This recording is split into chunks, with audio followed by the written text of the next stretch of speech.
right. Hey, what is up, guys? Steve here, and it is time to start another stream. As always, we've got Speedrunner0218 with us. Well, not always.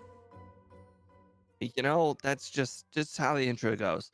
Yeah. Anyways, today we have Incineroar, not Roaring Moon, because I originally had it set to Roaring Moon. That was a mistake. Hmm. But we got Incineroar in Generation 2. Incineroar, fantastic Pokemon. Only one thing holding it back. It's speed. Yeah, 60. The But good thing we got Pokerust too, and I think with the shiny DVs, doesn't it make the champion in red like slightly weaker? Because I think in the normal game they have close to perfect stats. So it might not be too yeah, bad, but it might not hurt getting like a couple of early Carbos.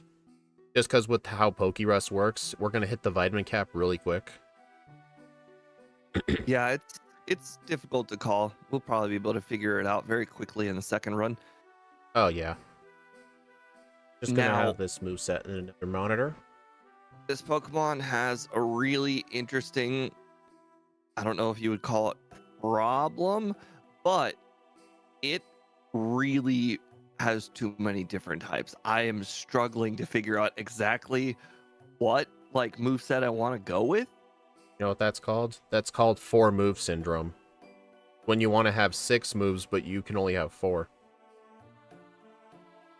Yeah, well, like I want so many moves. Like I don't know if I should consider running Shadow Ball. I don't know if I should consider running Thunder Punch. I mean, you did mention before we started this stream, you weren't sure if you wanted Thunder Punch for Gyarados. I mean, is there a reason to teach it earlier than that? Like, I mean, you don't really No, need Thunder Punch for price, so maybe buy it and, like, hold on to it. Like, maybe the same time you get return. there's And, definitely no reason to teach it early. yeah, and honestly, I'm not sure I would get Shadow Ball, I think, because if I remember correctly, I think both of our offensive stats are the same, or close to similar. No, it's 115 versus 80. So Oh, yeah, that is a literally, big difference. a physical attack is Yeah. almost 50% stronger. Weird, though, because our Dark-type special moves are going to get Stab, and since Crunch and Shadow Ball are both 80, kind of wonder if that balances out a little. I don't know how Hmm. that would work. I mean, it does, and it would definitely favor the special attack. I think 5 moves is the Hmm. sweet spot. Yeah, we are not going to get 5 moves, though.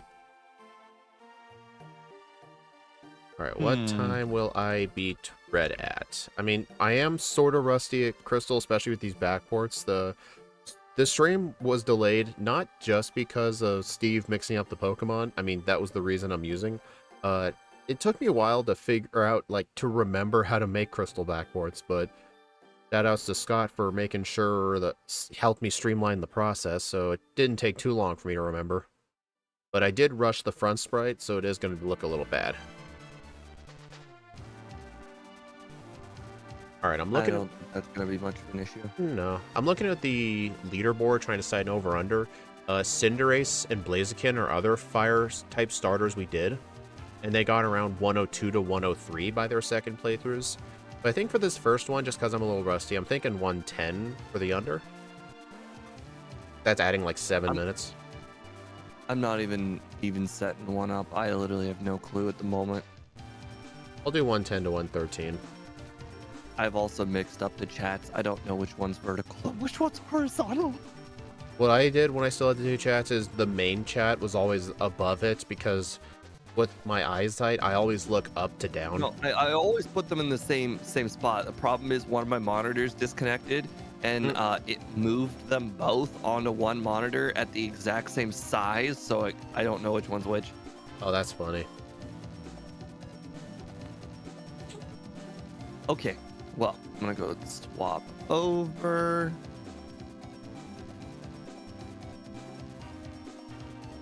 Okay, that's interesting. I'm viewing both streams but have Speed's audio. Thanks for the support, Mario. Both of our audio is the same audio. We're both using Discord. Maybe I have better background noise. Okay, well, MVF has informed me that the one that I did in fact have them the wrong direction. Vertical was wrong spot. Hmm.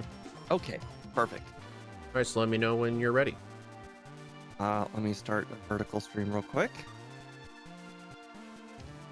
Okay, I am ready to.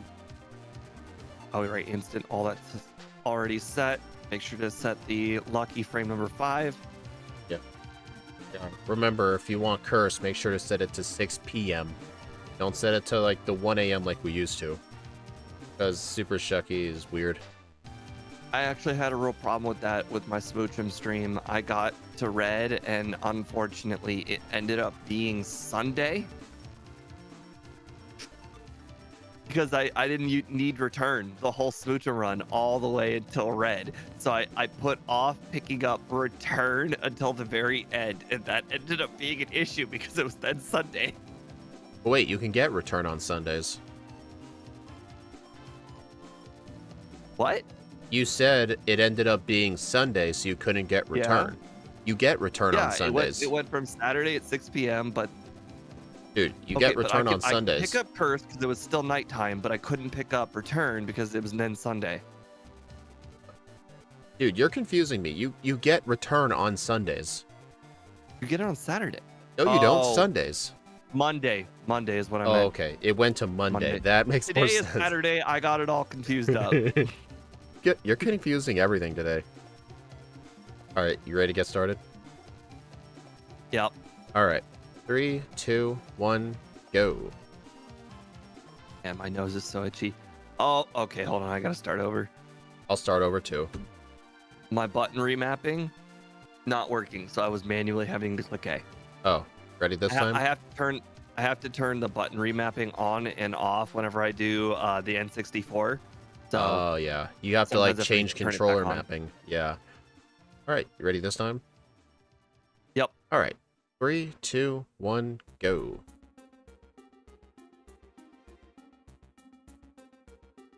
I don't know why, but I always click the wrong direction. No, my name, it's wrong. You get the unlucky name. Yes. You want to start over again?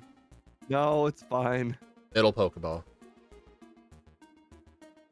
I made sure to tell Elm. At least the mapper's working properly. I told Elm that he can suck it, and I'm not helping him about 5 or 6 times, but he insisted way too much. I just went the whole first route without an encounter. Well, good for you. Oop, that's not Ember. Yeah, I'll leave it like. So if you're wondering about egg moves and stuff like that, our egg move is cross chop because obviously it's our highest power move. Wait a second, I just used Ember and I actually saw the physical Ember like animation. Well, I don't know why you messed with the setting. I don't think I did. Well, I don't see it.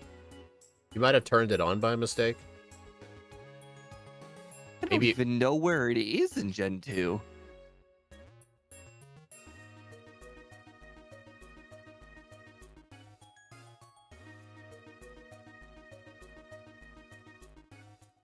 No, I take that back. I just used Ember again and I didn't see it.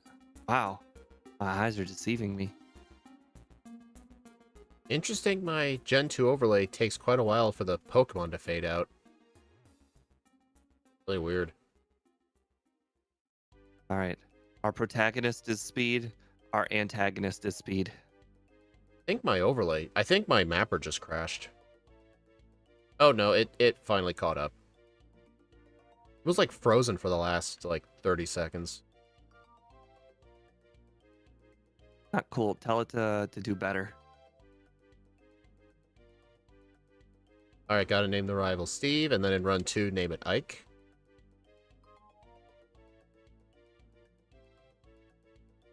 Hey, Dominic. Welcome to the stream. Also, if you guys are wondering why the rival has the Chikorita, In our backports, we generally view that the rivals' hardest team is the Chikorita team. And instead of like having to like change the rival, depending on the Pokemon, we just face who we think is going to be the hardest on average. And the hardest on average is pretty much the Bayleaf team, because the Quilava and Croconaws are really incompetent. Like, I think in the late game, the Feraligator's best move is Water Gun. Yep. And the Crocodile, or in the that's Quilava's is Flame Wheel. I'm getting a lot Plus, of I think encounters. there's a whole evolution thing where Damn it. doesn't it it evolve at a certain time differently at a different point of the game if it's the grass one, because the grass one evolves quicker. I think it's, if I remember correctly, Chikorita's levels are normal. It's like 1636. Or no, it's 1632. Cyndaquil's is 1436, and Totodile's is 1830. Really strange. That doesn't even make a little lick of sense, what you just said. I was saying the levels that it evolves into its second stage, I and into its understand it, third. but child me doesn't agree. Child me says they're all 1632. Change my mind. Sorry, all 1336. Thank you, Dominic. I'm glad somebody appreciates my $85. Plus shipping. Your curtain? Yep. Your curtain cost $85? Plus shipping. Oh my god. From I think Japan? Could have been China. Yeah. There are definitely issues with my mapper.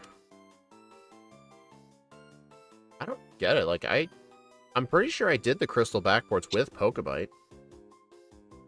So weird it's randomly freezing. Wonder if my overlay needs refreshing. Oh, you can always pause the timer and find out. Well, Super Shucky does a weird thing where if you like pause it, then like Pokebite can't connect to it. Pausing it does that? Like pausing the emulator itself. Like, I mean, I could pause the timer, but the game time would be weird. I mean, I guess for a first playthrough, I'll just deal with it. All right. Interesting. Let me catch my pause cut, the game user. and the timer all the time. I have two separate buttons, but I mean, essentially, I'm doing what you're doing. You're explaining how to do. Well, it's just like if Super Shucky is paused and you try to reload the mapper, it won't work. That's what I mean. Oh, yes, you are correct. Yes, that is right.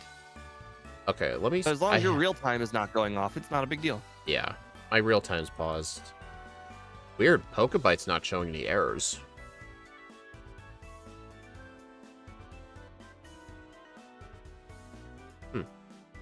I think the overlay just needs refreshing.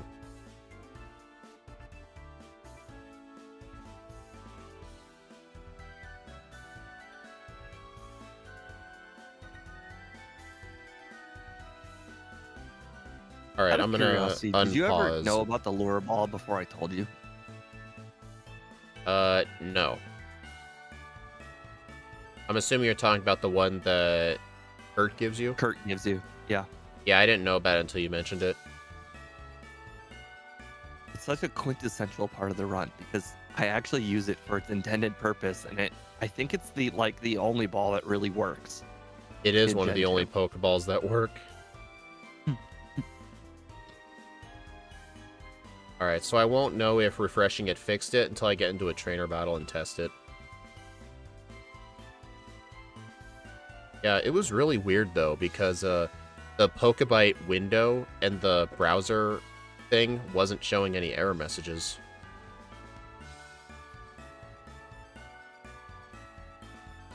That Fury Cutter actually hurt. Dude, it's still freezing. Like, I gotta figure this out at some, after the stream.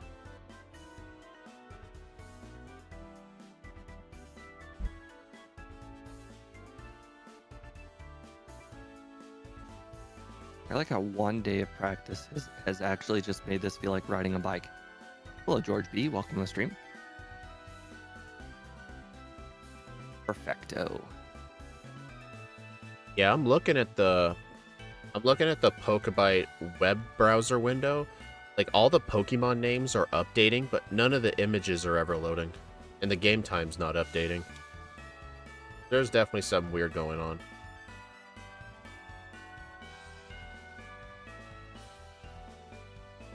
No, I just used to repel that. I never caught a Bellsprout. That was a bad idea. Oh, on the bright side, I did catch one. It's really weird. My overlay pauses for like a minute, and then all of a sudden it catches up. No, you're not a Bellsprout, Hoot Hoot. Get out of here.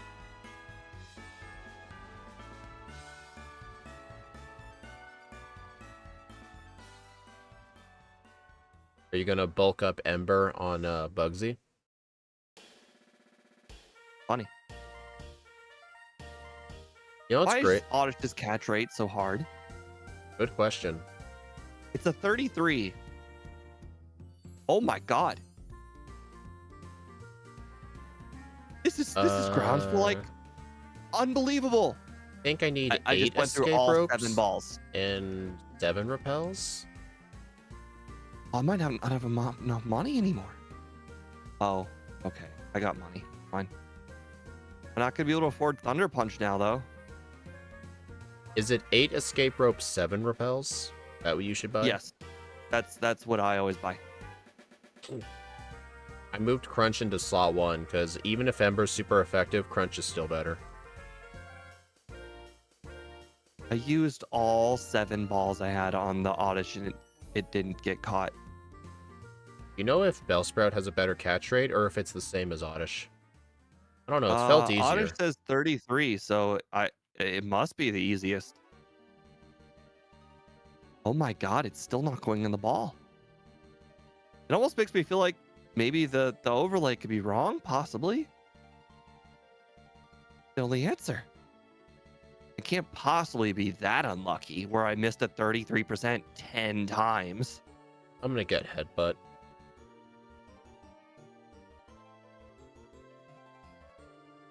Hey, did you know Bellsprout can't learn Headbutt? Hey, same thing with Oddish.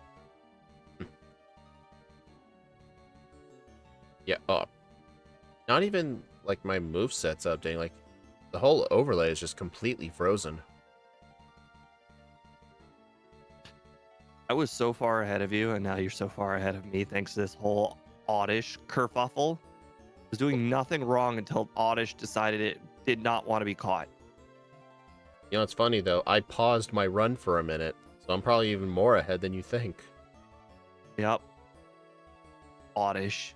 Stupid, stupid Oddish. Well, Oddish is this game's is Paris.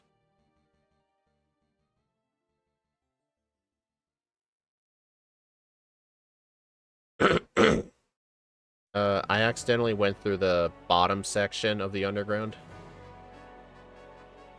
Oh, I actually do that almost every run now. Technically, it's not efficient.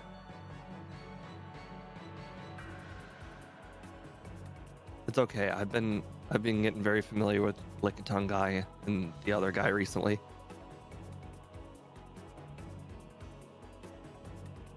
All right, I'm pausing again.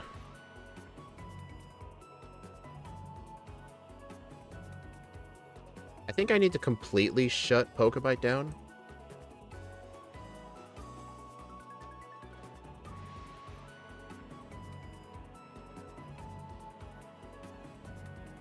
Oh, darn it.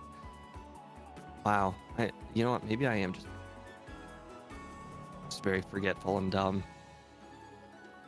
Oh, actually, I'm not going to be able to afford the Abra. Never mind. I'm going to have to come Abra. back.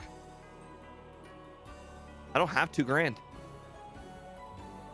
This is the whole Oddish kerfuffle. This is weird. I reloaded it, everything. Now the overlay's broken. Well, I'm playing at a disadvantage for this run, I guess.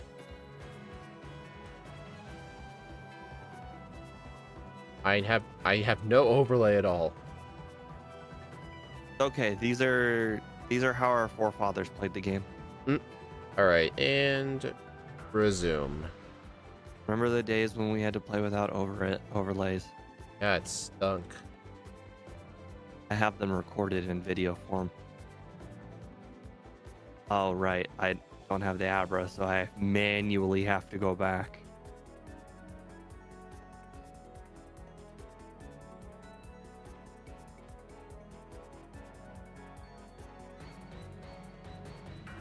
Oh, get the Kenya.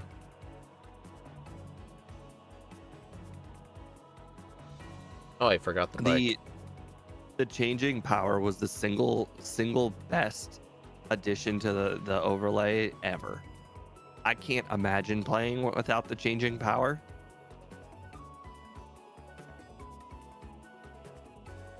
I'm gonna get the quick claw actually, just in case.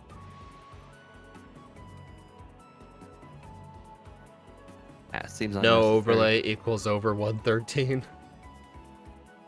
Yep.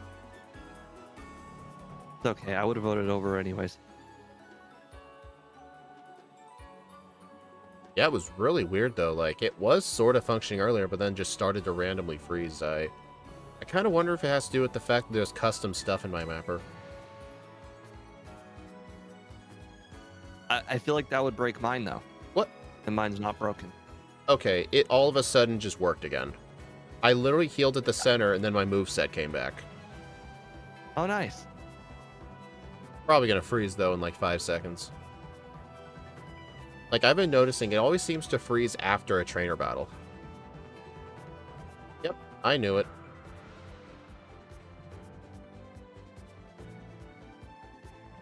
Gotta love that badge friendship boost. Now I can afford to go get return. And I have the money to go get Thunder Punch.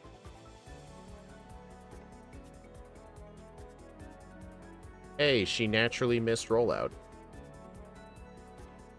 That didn't matter to me. I used bulk up. I didn't. I mean, rollout didn't do much.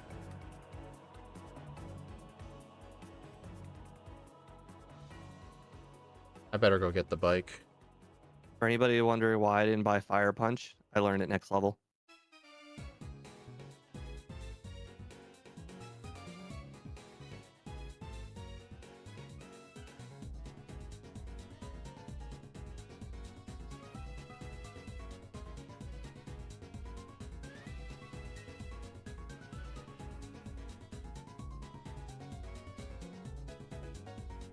I don't know if this is going to be necessary right here, but I'm picking it up just in case. Picking what up? Well, it's one of those make or break moves, so I can't really tell you. You couldn't possibly be dumb enough to get hidden power, so it can't be that. No. I wish it was that far.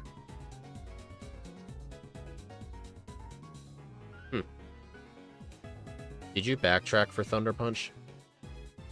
Yes, I didn't get it for now. but that wasn't it. So that wasn't your secret move, but you're getting Thunder Punch anyway. Well, yes. Okay. Fire Punch. I don't think I need double kick.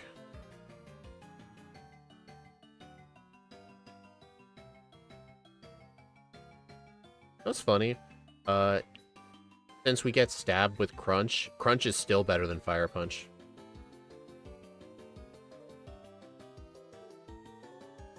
Yes. Until you face this Umbreon. Well, yeah, that's neutral coverage and stuff like that. I thought you got rid of the shiny enemies. For our backports, we did not. Steve did for his normal runs. We're keeping them in the backports just because, I don't know. It was a lot of work to get it in there. I remember Scott mentioned that it might confuse new viewers, but then Steve mentioned, well, the sight of Incineroar and Crystal is going to confuse people as it is. Like, the part of them being shiny would probably make the most sense at that point.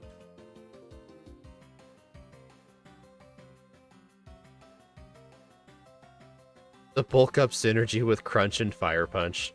Yep.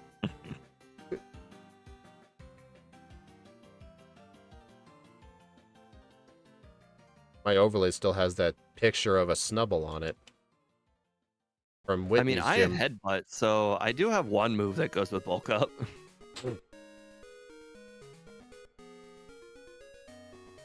Anybody feel bad for Eswine?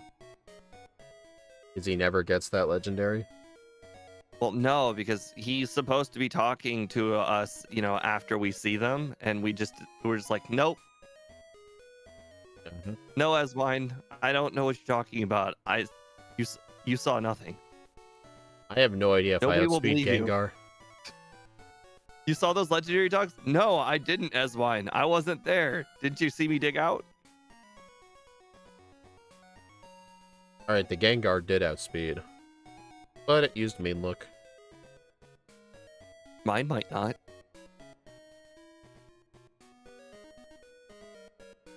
I mean, it will technically outspeed, but I have the Quick Claw, so there's always a chance it doesn't.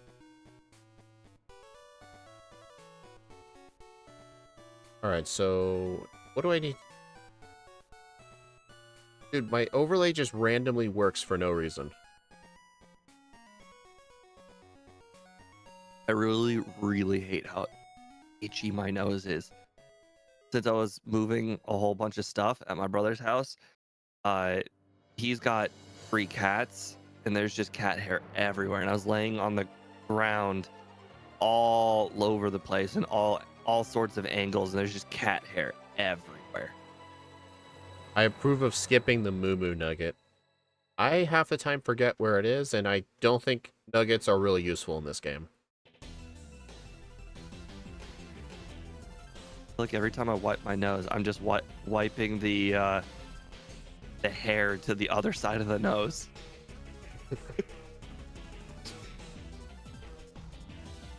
Zealous Pawn, maybe you should start playing Crystal and you should race us in backports. Oh, don't, no. You stay in red and blue. You're very, very good at that. Stay there. Stay. Yeah, don't make Steve quit solo running Crystal. You're very good at red and blue. There would be no need to switch to Crystal. I probably should put escape ropes in slot 2.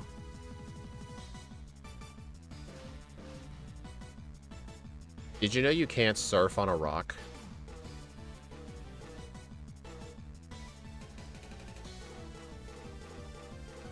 I can't stand how this Noctowl always lives. I just realized I forgot to buy super repels.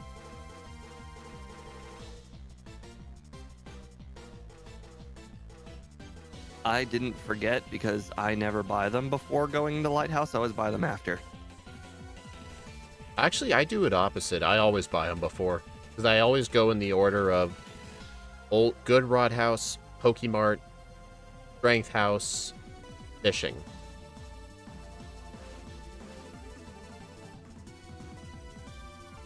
Oh, Secret Potion. You don't need that. Crystal is fast. Well, we also have it on instant text as well. We did it just to make the backports a lot better. It's a quality of life feature. Yeah, it's just a long game. Uh-oh. A good thing I saved before these guys. Yes, they are hard if you don't have moves that are good against them. Okay, this is hilarious. I had to face the Hitmonchan at like 11 HP. It hit me with Thunder Punch, and Thunder Punch only did like 6 damage. Yes, that's what 35 special attack will do. Yeah, but still, I had only 11 HP. I kind of figured it would do something. I'm running into all the water spinners. I ran into one of them.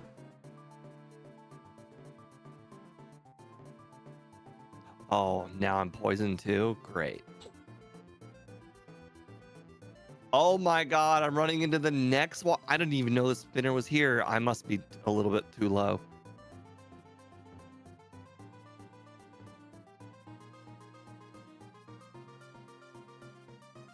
Seeking doesn't have any water moves on a knee. Physical special split was made for Hitmonchan and Sneasel. Alright, Alright, I'm gonna use a Yeah, few bulk ups, because if I remember correctly, I think the Primeape only has Karate Chop as a fighting move. Sneasel literally can't do anything until the split. Hitmonchan needs Gen 1 Amnesia or Calm Mind. Here's the thing, why doesn't Hitmonchan get Calm Mind if Hitmonlee gets Meditate? I mean, wouldn't Meditate and Calm Mind be similar?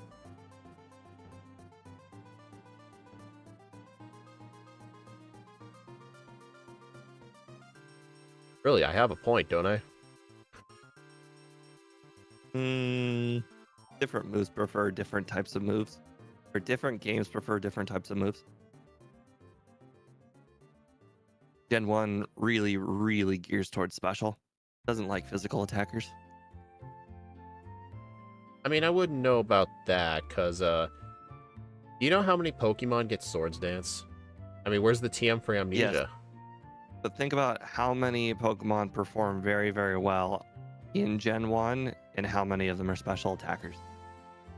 It's not really the fact they're special attackers, it's the fact that they're usually psychic types.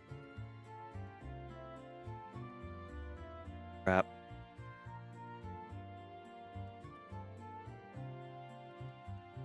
Use the wrong move, it cost me. To me, Bulk Up and Calm Mind are yin and yang. Pretty much. Dude, I cannot stand my overlay being frozen.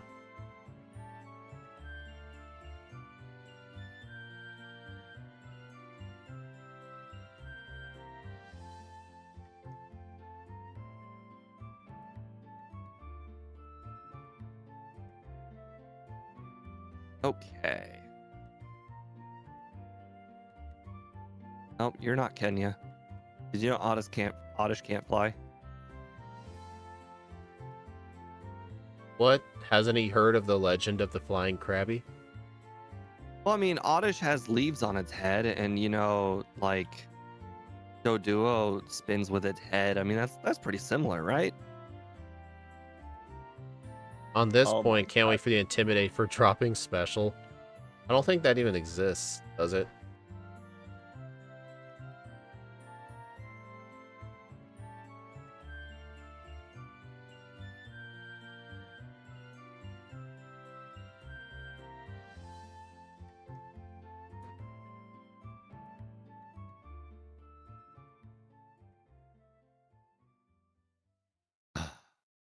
Okay.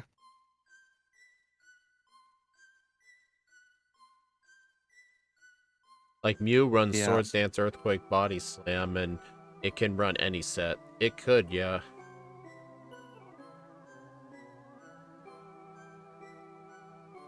Nice. The physical attacks get their issues against walls like Rhydon and Steelix. That is true.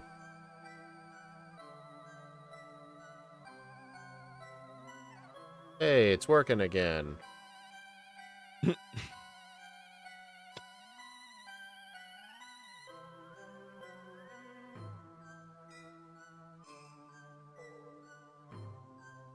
Since I was able to skip that spinner, I'm actually going to escape rope out and just go to Lance from the entrance. I remember I should talk about this strat with Scott. He said it only saves time assuming you were going to encounter the spinner. I mean, obviously, if you skip him the second time, it's faster, but it's just like a safe strat you can do. I don't like it. It's not really generally that. just Well, I mean, the Okay, Rocket Grunt Chris. has like 3 Pokemon. So, like, if I skip him the first time, I will use an escape rope. But if I fight him, then I'll just go back the normal way. My overworlding is actually garbage. I've faced so many optional trainers that aren't just spinners that it just feels like I've In Gen 2, screwed up. being a physical attacker is king, all because of Snorlax. Yeah, physical attackers are a lot better in this game. And in Gen 1, that's for sure. What? Being a physical attacker is In Gen 2. Because the problem is with special attackers really struggle at the Snorlax on Red's fight. And like if you're like have an Alakazam, you're kind of in trouble. I mean, you're not wrong. It's I feel like there's more than one strategy that you can usually use for special attackers. Because the nice thing about special attackers is they usually have coverage too. Hey, my overlay froze again.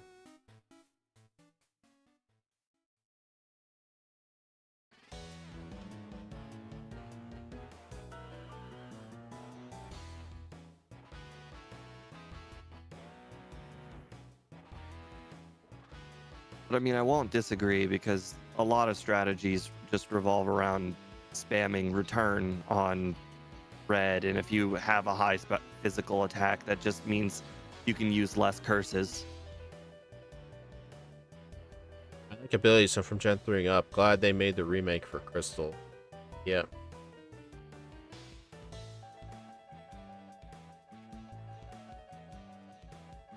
Wait a second. Did you say 110? Is your finish time? I set my under to 110, yeah. I made it 7 minutes slower than our second playthrough of Blaziken. I figured for a first playthrough that'd be reasonable. I usually save like 3 or 4 minutes from first to second runs.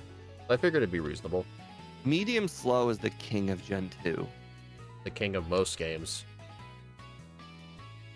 Well, the thing is, you start seeing the XP groups having such a big. It has a bigger factor on longer games.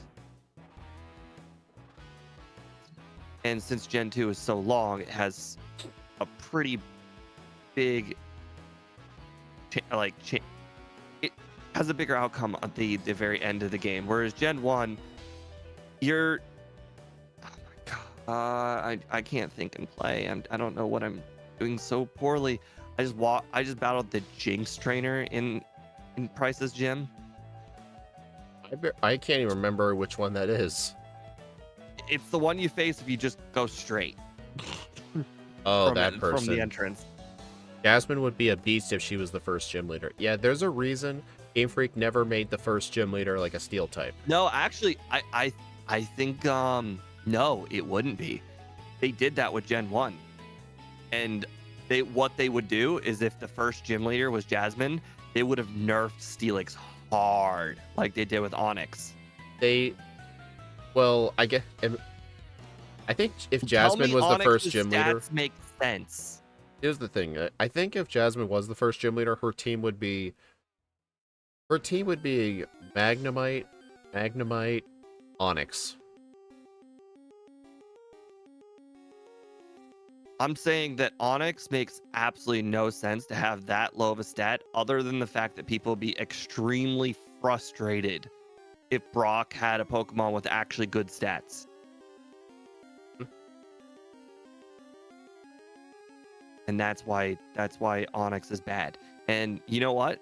Wouldn't it be hilarious if both Onyx and the thing Onyx evolves into are actually just terrible Pokemon simply because they're the first gym in both games? Yep. Oh no, P word.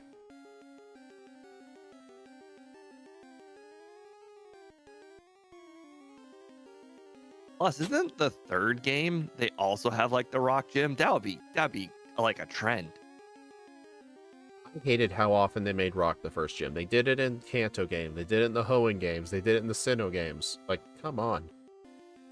I mean, rock is one of the most intimidating types to face early on in the game because the coverage is just so bad in the games. Like, really, let's see. What would be the best type to make the first gym? Probably normal.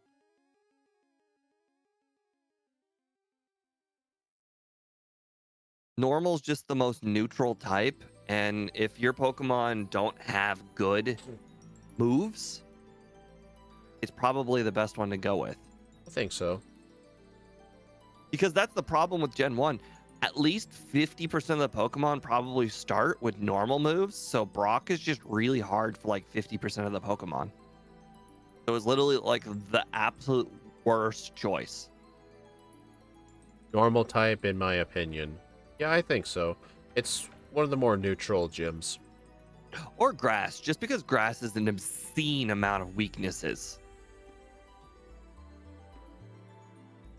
Plus, grass Pokemon don't get good early moves.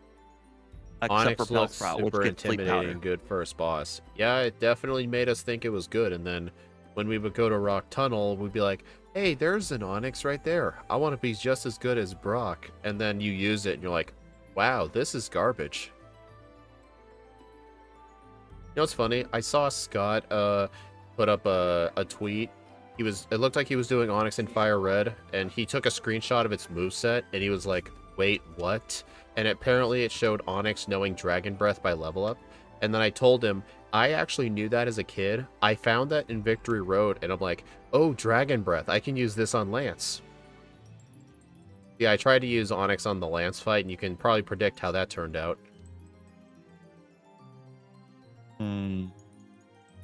That's a good point, Mario. Bug Gym would be a good first gym because most bug Pokemon also have very bad either stats or early moves. Are you reading it would my not be chat? if we're talking first gym. Venomoth would not be in the gym. It would be Venonat. And if anybody has seen my leaderboard, Venonat is literally the second worst Pokemon in the game next to Ditto. So yeah, that would make perfect sense. I'm sure and then Venonat's not that bad. You know, Butterfree doesn't have stab confusion, so that's a good Pokemon to put in there. Scyther might be a little strong, but Scyther doesn't have good moves early on in the game, so Scyther would also make sense. So yeah, Bug Gym would be a pretty good early one.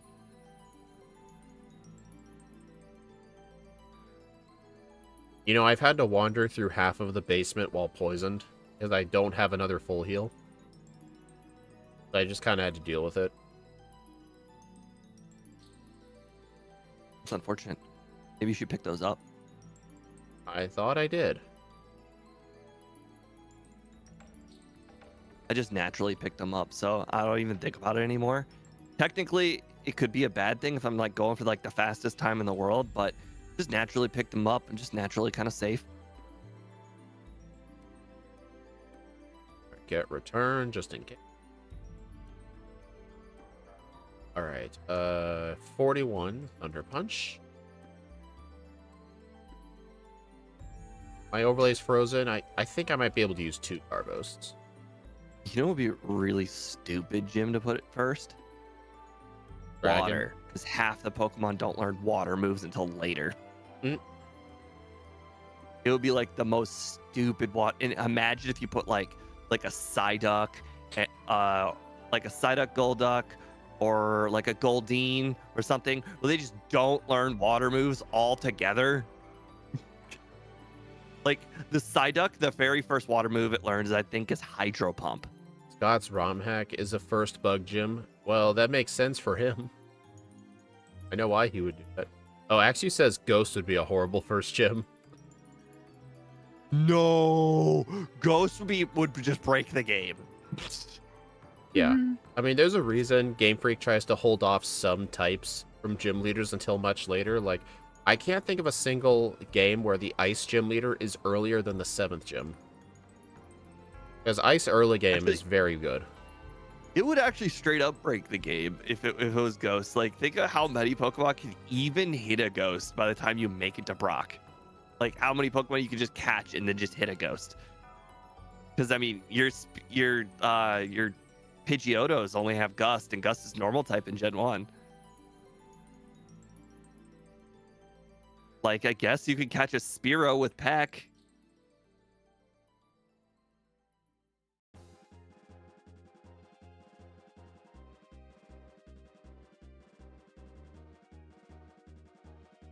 Let's see. Nidoran.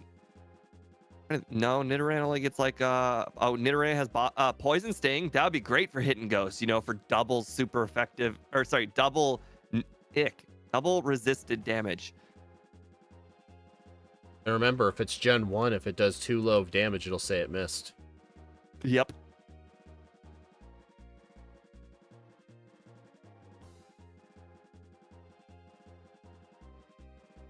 I guess if that was the legit first gym,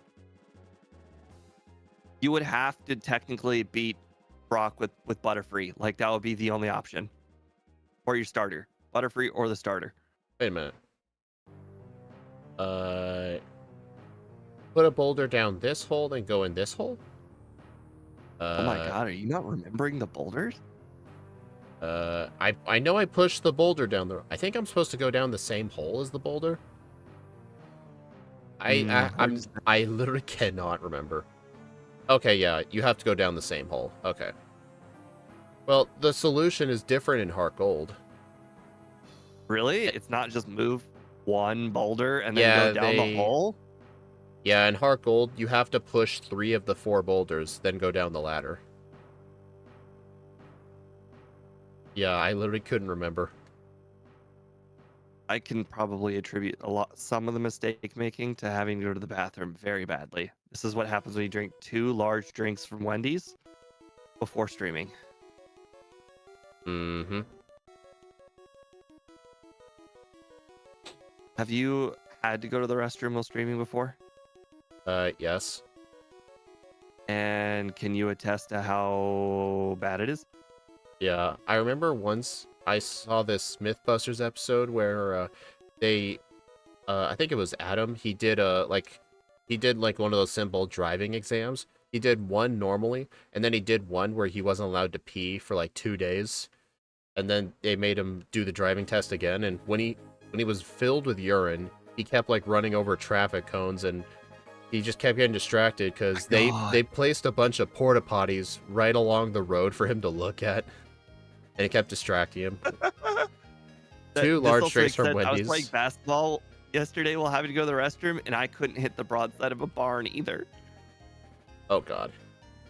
I'm gonna get my first reset on Claire. I have one reset as well. I don't even remember where it was. Oh, it was Chuck. I started with a crunch instead of a headbutt. It was a very stupid thing to do. Darkest Lariat doesn't one-shot the Dragonairs. Interesting that you would have Darkest Lariat. I just got it just to see if it would help. Also, I should have just used Return. I decided to use Return on the last 2, and they were one-shots. Does it have a... Yeah, we have a pause button on the emulator. I agree, Axu. Not only will it do more damage, it's also physical, so it will just mop the floor with it. Are you reading my chat? Yes. Why, is yours dead? Yes. I did take nearly a month off. Although Mario was here. Mario. Is Mario one of your regulars? Yep. Gotcha. He's been reading your chat this whole time. Yeah, Steve does that sometimes. I mean, I don't mind it. How dare that Dragonair hit me with... You know what's funny? As soon as you said Dragonair, I just remembered I need to get Dratini. Kind of funny. Like, I forget so many other things, but I remember the Dratini. Which is the one thing I always forgot. And usually MVF would show up by now saying Dratini, Dratini. He was the very first chatter I had today. He was the one who said which stream was the horizontal chat. Dallas Pond says hi. Indeed, he does. See that. I appreciate him using my nickname. People at work found out that I don't like being called Steven, and now I'm called Steven all the time. You don't like that, Steven? Not that I don't like it, it's just that I don't prefer it. I can tolerate it. I had plenty of nicknames in high school that I did not like. And I will not be sharing that because I know how bullying works. I mean, you can tell me. I won't ever call you it. No. Actually, the thing is, it wouldn't. The mute nickname wouldn't even make sense to you because you don't know my last name. Well, you might. Yeah, but they I do. Don't. I do. I've seen your email. Yeah, they won't know my my last name. Therefore, the nickname won't even make sense to them. We can learn Earthquake, but shit, I'm gonna skip it. I don't think this thing needs Earthquake. I've noticed Earthquake doesn't tend to be as useful in Gen 2. I have to go to the restroom so bad now. It's gotten so much worse. Is it Steven I don't think Steppenwolf? I can finish. There's like 30 minutes left. I don't think I can finish. Pause your run, dude. Pause the timer. All right. Oh,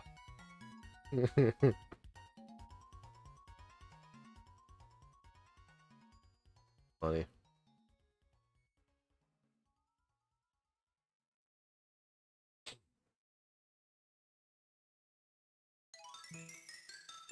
I guess it helps with Karen. Yeah, that's a good point.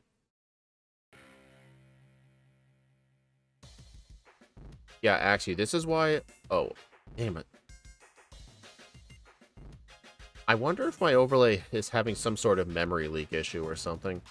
Like, the fact it's paused like 90% of the time for just no reason. Even though I have Pokebite in another window, and everything functions just fine. Like, it acknowledges Slowbro's out right now. Just the overlay's not updating. I think the hiker needs +3. I think so.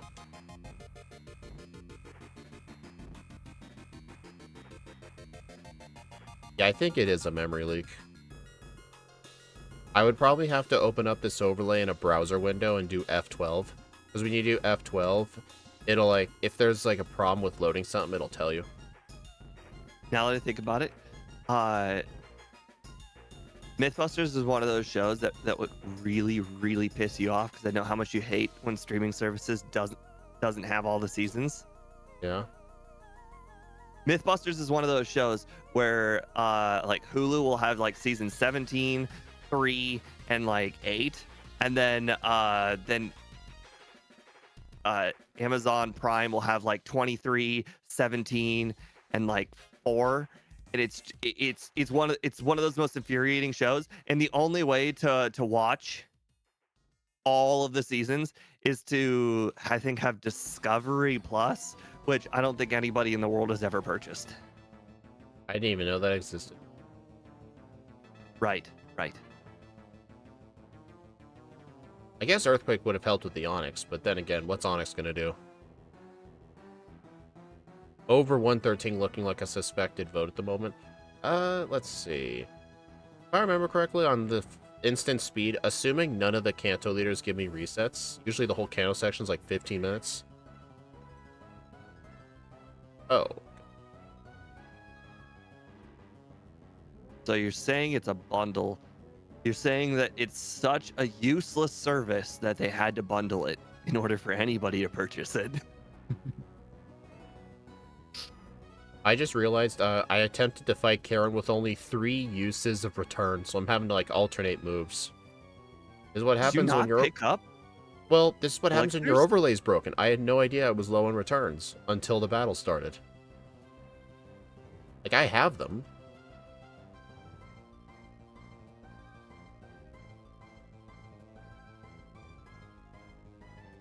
I should probably teach...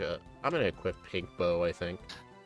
Don't you love it when you walk into a trainer and then you find out that not only did you walk into them, now they're blocking your path and you have to go around them? Dude, Incineroar just survived a crit surf in the rain. You champ.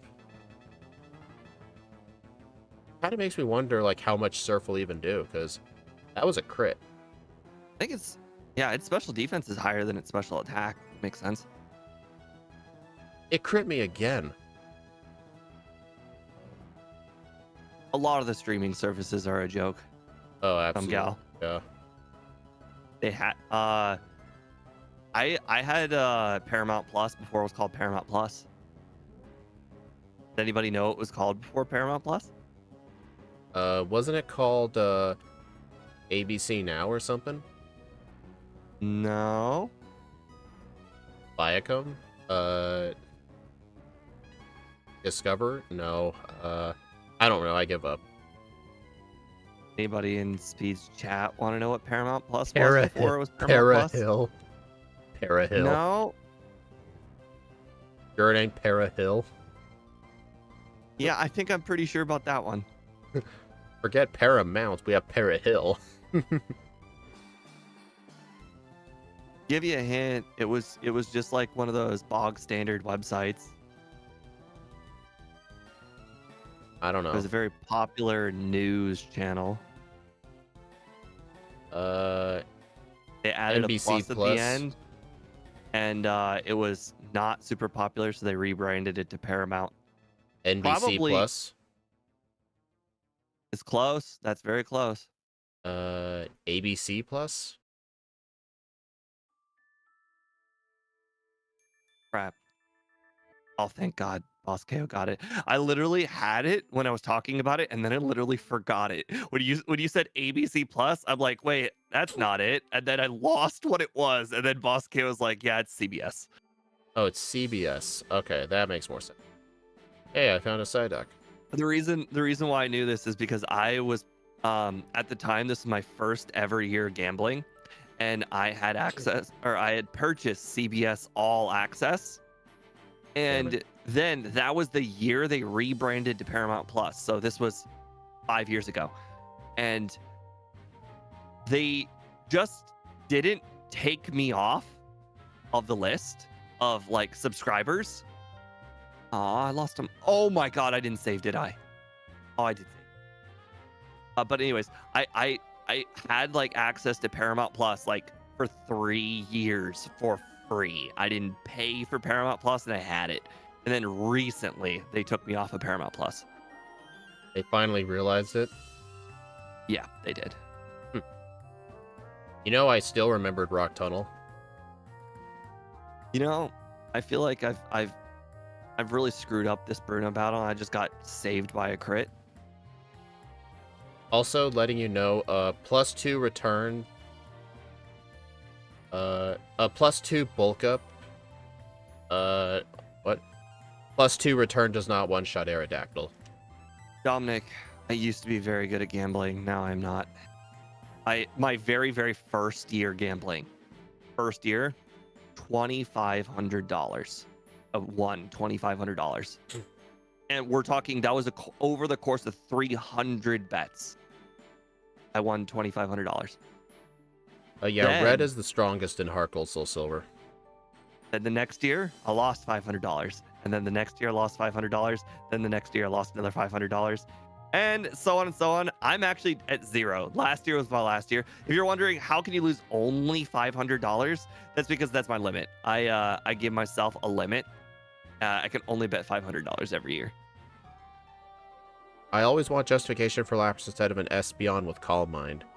I think the reason they gave Red Lapras in the remakes was because Lapras made more sense because you get the free one in Sylph. Honestly, it made no sense why Red had an Espeon in Crystal. Never really made sense. Like, his whole team was Kantomons except one. Never really made sense. I feel like lottery is just the dumbest way to gamble. Like, you know you're gonna lose, at least with like sports. You can feel like you're informed a little bit. Get as a Goku shirt. It's the most expensive shirt I own. What did you do for Lance? I used 2 bulk ups on the Gyarados and swept. How'd you defeat the Aerodactyl? Return. I should have used return. I switched to Crunch. That was probably the mistake. Yeah, here's the thing. Like, if you have the 2 bulk ups, return. Rock Slide did not do much to you. Like, here's the other thing. No. Rock Slide did like at least a third, and well, at least a third. Did you? Well, you never. I said it doesn't do much if you had the bulk ups up. Okay, I could agree with that. Like, I here's only had another one thing. bulk up. The few times I lost, I had one bulk Yeah. up. Well, here's the other thing. Gyarados really did not do as much damage as we thought, because if the rain is up and he uses Surf, it only really does around half.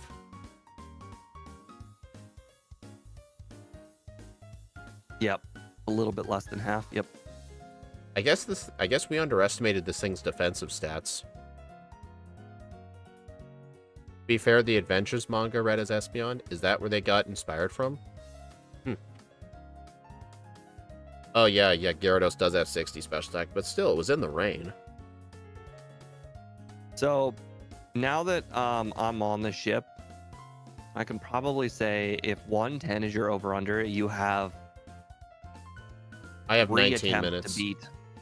You have 3 attempts to beat red. I mean, Do you think you can win in 3 attempts? Well, to get the under, if you want the under, you have approximately 3 attempts. I'm in front of Bill's house right now, and my timer's at 51 minutes. So I've got like 18 minutes. Bill? Dang, I just got to the ship. Okay, maybe you have a lot more attempts than 3. I probably Yeah, have enough room for 10 attempts. Yeah, I'm doing terrible. On the bright side, I don't have to go to the restroom anymore, so I feel a lot better. If this was a 100 special attack, you guys would be scared. True. I think Steve's just being worried was based on the Gen 1 special stat of Gyarados. Yeah. I think that special got moved to its special defense. I did talk about the Gyarados before the stream had started. Like, I was worried about that Gyarados. I'm going to deny Flare Blitz. I don't think I need it. Flamethrower is already good enough. Hey, Steve, guess what? I never healed at another center. I teleported back to the power plant. Smart. Here's the thing. How do I remember Rock Tunnel in the dark?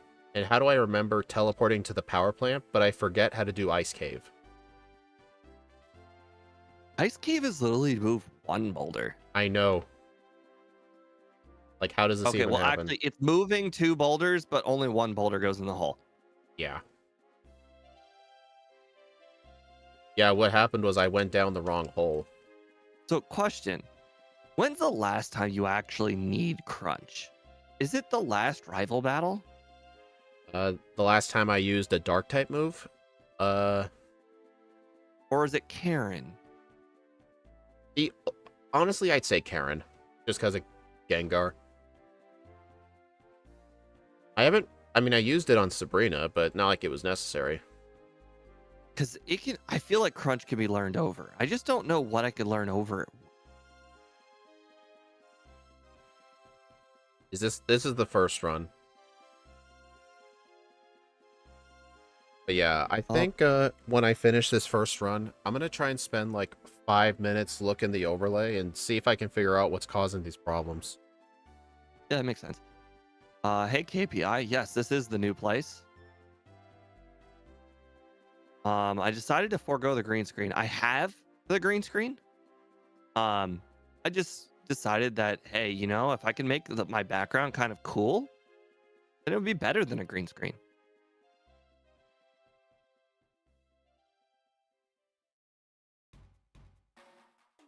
My old place, they didn't really have the option to have a cool background. Oh, I screwed up. Oh my god. I screwed up Sabrina's puzzle so bad. There's no excuse talking, for that. I wasn't thinking.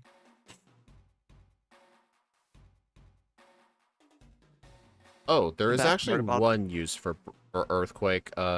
Earthquake tends to be a good move to get just for the Brock fight. No, that's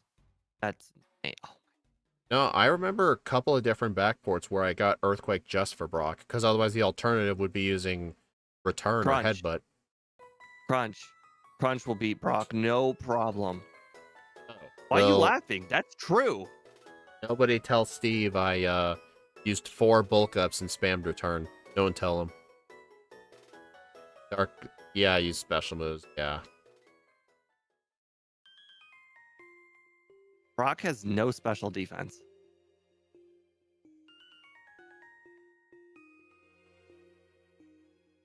I guess some of his Pokemon, I think Omastar might have some special defense.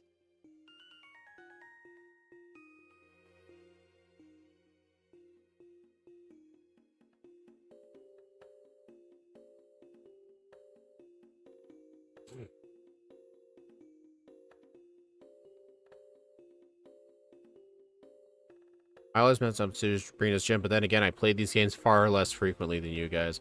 Well, here's one of the funny things. The solution to Sabrina's Gym has been the exact same across 4 different games. Like, all the teleport locations have never changed. So if you know how to solve it once, it applies to every single game. Even Heart Gold or, like, Fire Red. The solution's the same. There's really basically 2 solutions. Yeah. It's the up, down, down, left, or it's up, bottom right, something. I don't remember what the one after the bottom. It's up, bottom it's left. It's up, left, bottom right, straight down, I think. I know that if you after you go up, if you go left, down, left, to go around the trainer, then it's only one to Sabrina. It's the shortest path to Sabrina, but it's not faster than just up, down, down, left. Yeah. Like, if you were playing on But, one-time speed, you would do the path that only takes 3 teleporters. But on higher speed up, you want to do the one that's more straight lines. Yep. I didn't forget any other gyms, did I? No, I did fight Misty this time.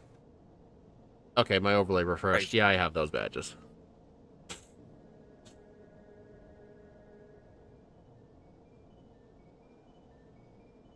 That Pidgeot just mirror moved 2 bulk ups.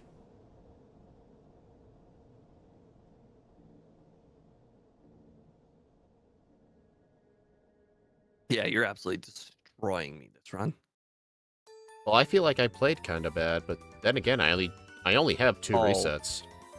I played embarrassingly bad. I mean, I guess then again, me forgetting how to solve the ice puzzle only really cost me like 15 seconds. Yeah, the Oddish thing at the very least cost me a minute, but I'm not going to only blame the Oddish thing. I did a lot of other wrong stuff too.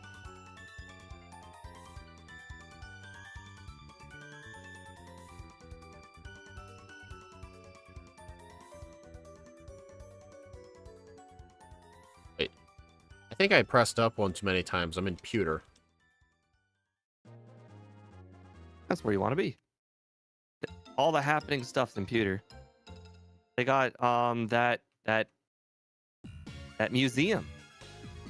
In Crystal, it's closed for renovations. Wait, I thought the Gen 2 museum you can enter through the left side instead of the right. No, in Gen 2, you can't go in the museum at all. There's like no door. Oh, I guess I'm thinking of the Gen 1 museum. There really is no reason to go in the museum, like, ever. I don't think there's anything in there. If you want Aerodactyl fossil, you want to go in there. No. The museum. Not the back of the museum. Oh. The Aerodactyl fossils and, like, the back door of the museum.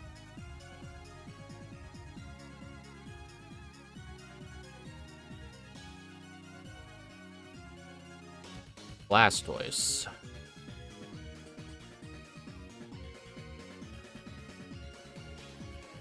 Okay, I need rest. If you're at red around the 1 hour mark, you probably haven't made very many mistakes. I made a decent bit because I am still kind of rusty. My Plus, best my run overlay is is not working. 7 minutes. So you're 2 minutes behind perfection, essentially. I mean, you gotta remember, this is instant text. The runs aren't comparable. I'm comparing it to that blue Pokemon from Miraidon. Oh, you're comparing to your best backport. Okay. I thought you were comparing to your best crystal run. Miraidon, and Miraidon was like perfection. Like, no resets, no difficult battles. Was just easy the whole time. And that one was like 56 minutes. All right, Espeon uses Swift. That's good. At least it's not using Mud Slap. Man, It'll run out of Swift eventually. I underspeed like half of Red's team, but they're doing like no damage. 1 hour, 32 seconds.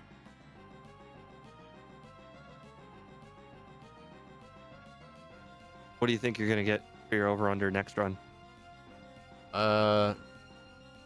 Probably over an hour. Looks like roar isn't necessary as long as you one-shot Blastoise. Here's the thing. I'm taking a... Oh, this thing does get roar. Funny enough, on the spreadsheet Steve uses for making the moveset, right next to the TM for roar, he has the note never. So we almost never give Pokemon roar unless they actually get the move. Yes. That's the only exception, is if they actually learn roar. Steve, Scott and Austin ended up finding a really cool strat with roar against Red. For example, if you need to set up on Red, but Pikachu's too scary, you can actually use roar on it and hope he sends out like Venusaur or something. And if you use Protect to block the solar beams, you can set up a lot more consistently. Just have him send out something else. What Pokemon were they playing where they needed to figure this out? I think the very first run where they found that out was Raticate, but I saw Scott use that strat with Charizard, and he got a really good time with it. Because the whole strat is like, I think it's Return, Curse, Rest, and Roar. And the point is you roar out the Pikachu and hope he sends out Venusaur, and then you can use Protect to block all the solar beams and set up more consistently, because otherwise you would have to set up on either Pikachu or the Blastoise, which he sends out next. Does he pick something different every time you roar? It's random what he sends out. You just have to hope it's Venusaur, but once it ends up being Venusaur, you essentially win. Because Red never switches his team. He almost never does. Return, that Earthquake, sounds Curse, like and a Roar. great strat. It actually, I couldn't understand it, but when I saw Scott's Charizard stream and looked at it, I'm like, oh. It's essentially only a strat for if you need to set up, but you cannot set up on his first two Pokemon. Like, setting up on the Pikachu is really scary. Like, theoretically, Incineroar, we could theoretically teach Roar so we don't have to set up on the Pikachu, but then again, this thing had Rest, it was fine. Like, Incineroar wouldn't need it, but if we had, like, lower defenses, I would argue we would need it. But anyway, let me figure out what the hell is wrong with my overlay. That's so cool. Dude, I now have a Sandstorm counter on my overlay. Nice. That didn't used to be there. That's relatively new. Yeah, and Bulk Up doesn't drop speed either, yeah.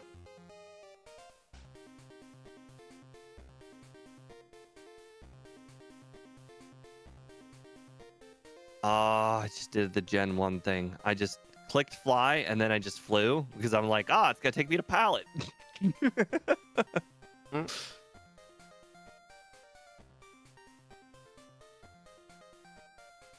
Alright. F12.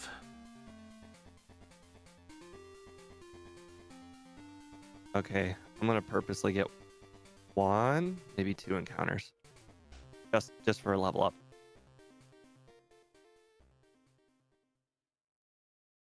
Out of curiosity, what level did you think was necessary? Honestly, like 60 to... I think 60 to 63. I don't think the level truly so you're matters. saying a rare candy doesn't... The rare candies don't matter? I used a few of them to 63 to be safe, but honestly, they probably didn't. I was 63 before candies. That's just how much accidental Pokemon I've battled. Alright, I'm gonna fight some things in the wild just to test my overlay out. I have it open in a Chrome window. So if it starts to crash on me, I can figure out what's happening.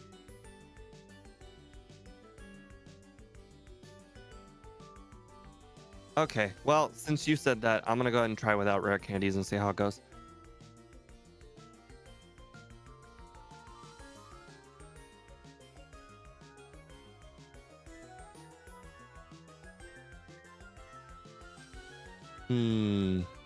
Looking suspiciously like I'm gonna need rest.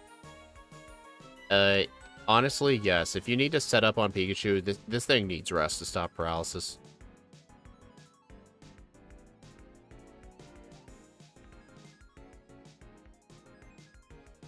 Oh look, the most accurate Pikachu in the world missed. Whoa. Oh my god. Look at this. I was testing the overlay, and then all of a sudden to the side, I just saw an absolute buttload of red errors.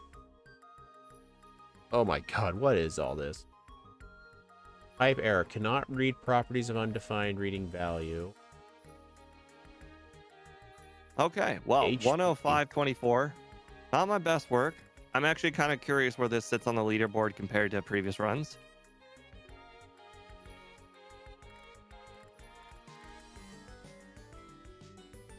I think it's all the same error message.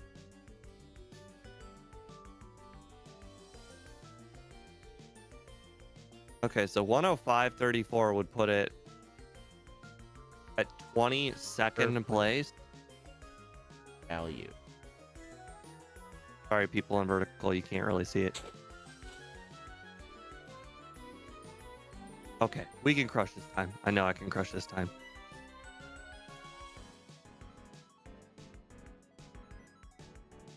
Okay, well, now that I know that candies aren't really necessary, I'm trying to think where I should consider using candies. Lance. And I think just use I them was for thinking Lance. Lance, but here's the other thing. Do I have any candies before Chuck?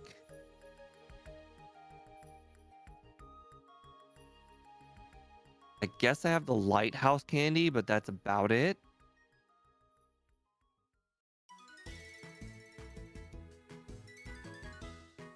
Yeah, because the next candy is the one in Lake of Rage.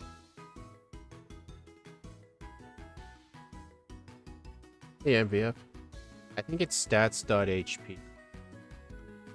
Let me look in the Pokebite window.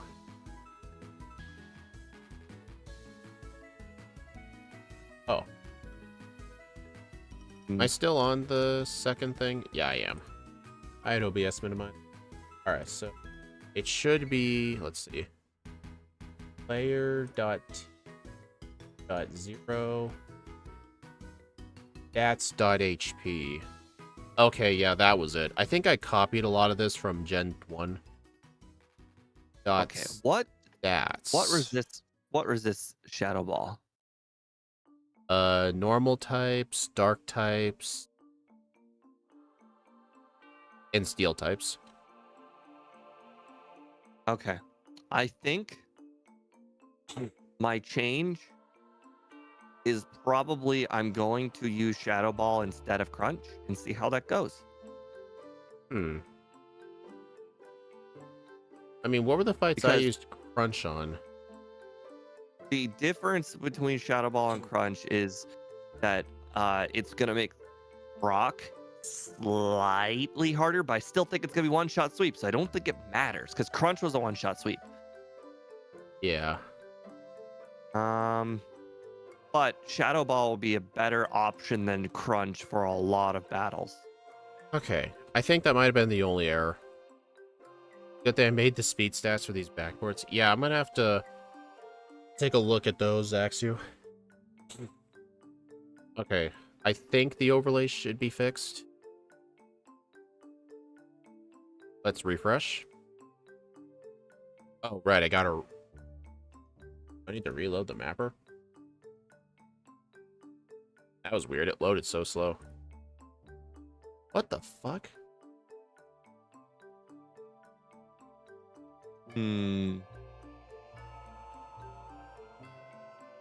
Yeah, I don't think Thunder Punch is going to be useful. In fact, it's the opposite of useful. Max HP. Hold on, I think another thing is spelled wrong. Give me several seconds.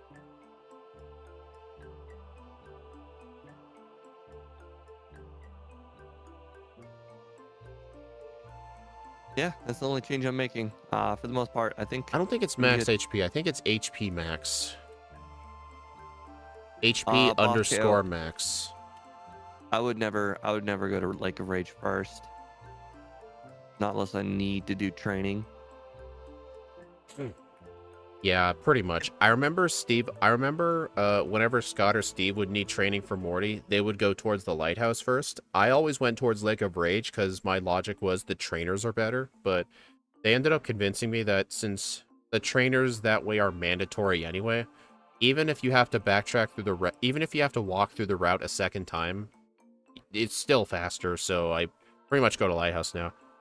If this timer was still going, 113 would have won by now. Well, you should have had a little more faith in me, Zealous Pawn. So, I'm not saying this because Chuck is hard. Chuck is not hard. Chuck only beat me because Chuck got a crit on Karate Chop. That was literally the only reason. I just used like 3 bulk ups and swept, although you should use 4. Well, Polyrath lived. I understand, but while I was bulk upping, he got a crit Karate Chop. Oof. Exactly. Okay. All right. I'm gonna fight a couple more random trainers really quick just to test if this is working. Does it? What the? Oh. For some reason, my emulator looked like it was running a little slow, but that's 239 FPS. But yeah, I think what the problem was is my overlay has a math function. It has a math formula to change the color of my HP stat, whether it's full, above half, below half, or red bar, and the Pokebite paths to the HP stats were spelled incorrectly. They were spelled team0.hp.value, but that's the that is the deprecated mapper, which I use for red and blue, and the regular mapper has to be stats.hp.value. And as soon as I change that, now it's working properly. So basically, my overlay was crashing because whenever my HP bar would go down, the overlay could not calculate my HP properly and would just freak out and crash. That was literally the problem. But yeah, it looks like it's working now.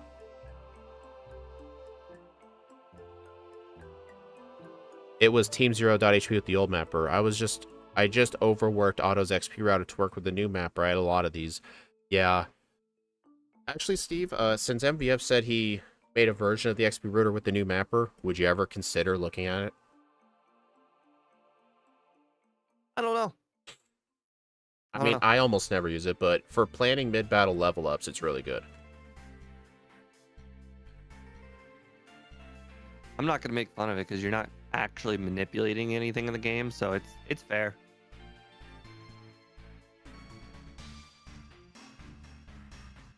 I mean, I don't make fun of it.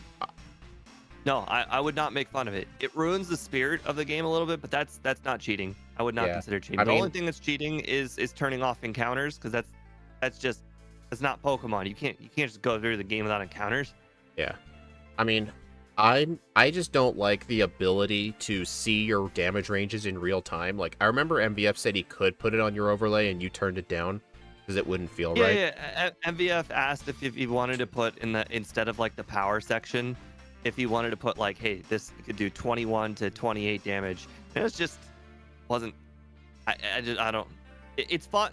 So here, okay, actually, I have a great example. This Pokemon right here is a great example. All right, what's better, Crunch or Shadow Ball?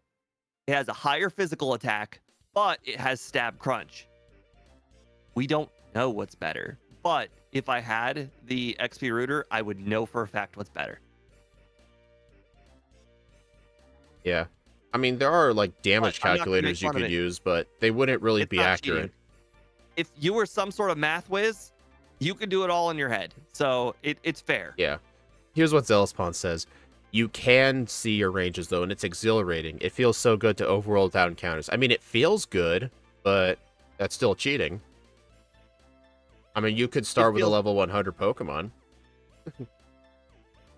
Whatever I had to play with Scott's overlay for like the Mew race or whatever, and I went through the entirety of Mount Moon, I'm just like, this is wrong. This is just wrong. I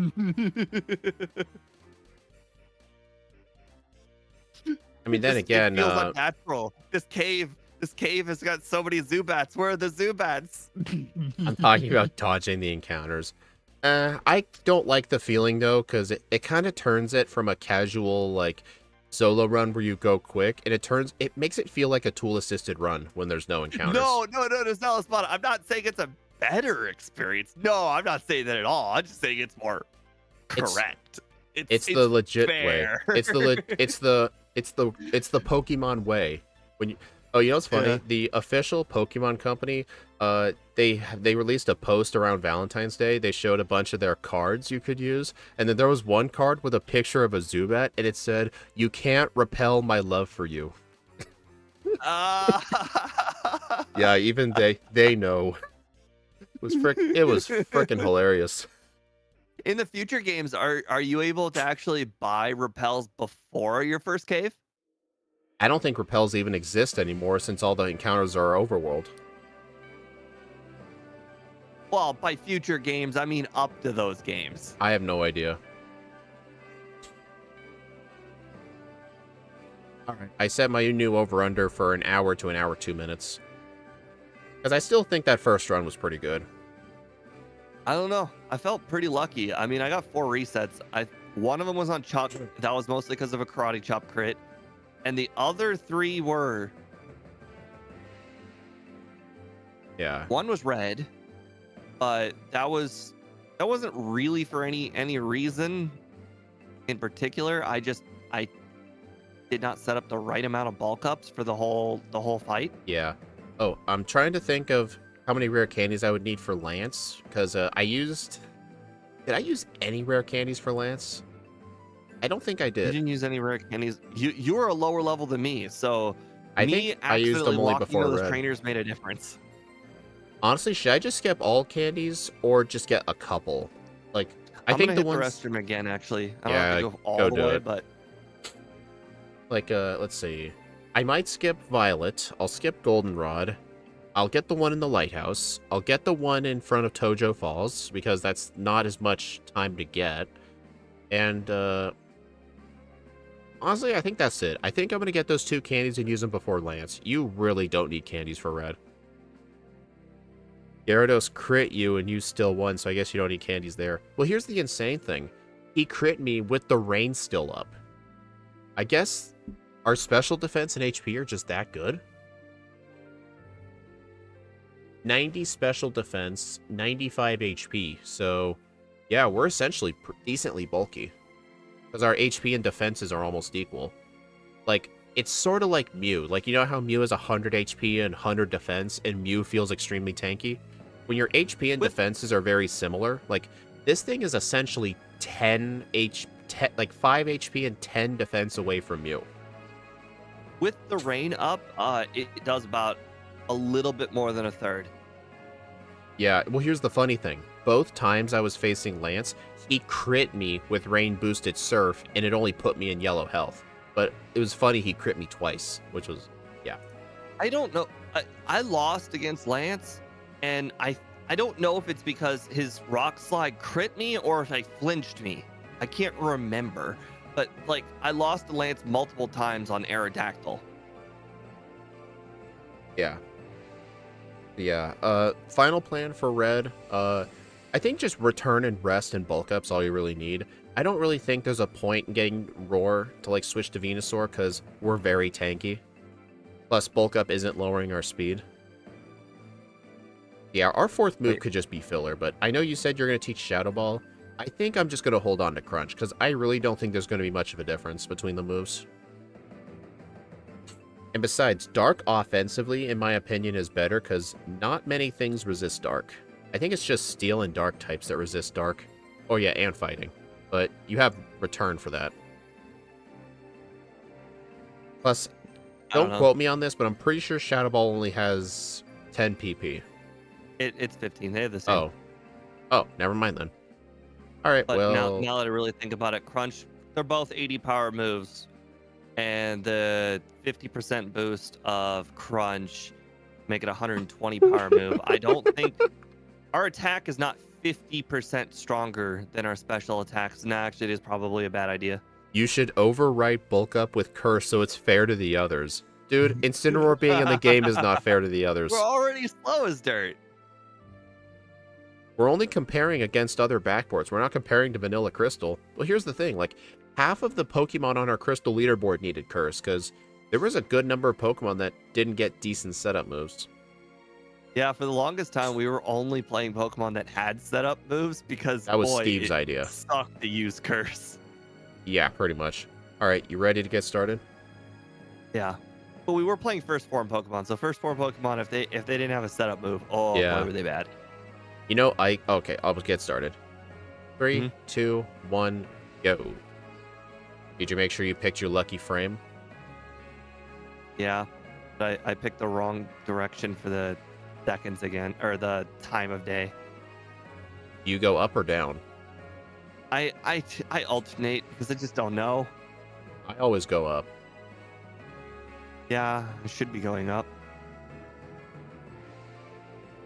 Yeah, on the bright side, my overlay should be working again. Kind of funny, the emulator was crashing. Like, the overlay was crashing because it couldn't do math. I may as well have been trying to divide by 0. That's the right way to play. Dividing by 0, you know? Only real math You know what's people funny? can do that. There actually is a couple of Gen 1 glitches where you can actually make the game crash because it'll attempt to divide by 0. I think it has to do with Psywave. Like, if you use Psywave when you're at a very specific level that's impossible to achieve without cheating, like it's over 100, then Psywave will crash your game.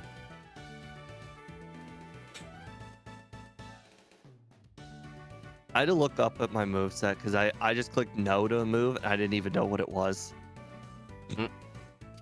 Yeah, Zealous Pawn, I'm sure it feels nice to you to just play without encounters, but to me it just feels like I'm playing a tool-assisted run. Okay. It doesn't feel natural. Yeah. Hey, we can have our own opinions. It's fine though, Zealous Pawn, because whenever you and I race together, I make sure you have to get the encounters with Zubats. I guess my argument for the encounter thing is that you can't do that at home. Like, the people watching us can play using a regular ROM Yeah. at 4 times speed. You know, like they can go download right now. Crap, what's that really, really common one? Visual Boy Advance. They can go download Visual Boy Advance right now and play our ROMs or whatever. But they can't do the encounter thing. It's unnatural. Or the other thing with, like, modifying the stats, you can easily use PK Hex to do that, or the Ride-On Save Editor. You can use anything to give yourself perfect stats. We just have Pokebite do it. But there's not really a way to, like, hack out the encounters unless you used PK Hex to, like, replace the starting potion with, like, a Max Repel or something. I know when I used to speedrun Red and Blue, somebody made this ROM hack used only for, like, doing the alternate starter speed runs. They were kind of like solo runs, but you had to do evolution lines. And, they were on one-time speed. You can use items, stuff like that.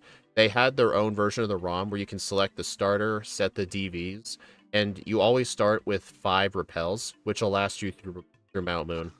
Oh, I'm so stupid. What did you do? I battled 2 Caterpie trainer. They didn't go left 1 extra space. I've never seen this before. I went from 7 straight to level 9. Like, the XP bar just kept going. Like, 7, 8, 9. I've literally never seen that before in Gen 2. I battled 5 Caterpie trainers so many times by accident. I don't know if I've ever battled 2 Caterpie trainer before. That's just embarrassing. Shame on you. Shame, shame. Yeah. It's so easy to walk around him, too. All you have to do is go left 1 extra more space. The grass is already there.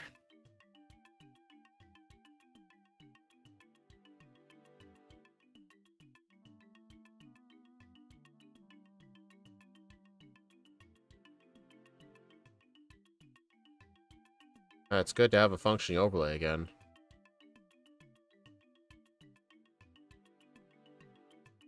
You saw nothing.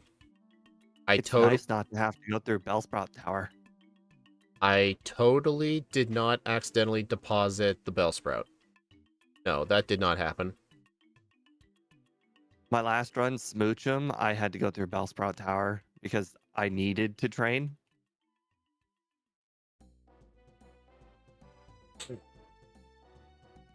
Oh, I just picked up the Paralyzed Care Berry even though I know I don't need it. Isn't that just something you admit you do every single time, whether you need it or not? Yeah. Honestly, I think the one spot where it would be okay to have it is Claire. But then again, I think return just one-shots everything. I mean, you could I probably use actually it to get don't a free know. bulk up.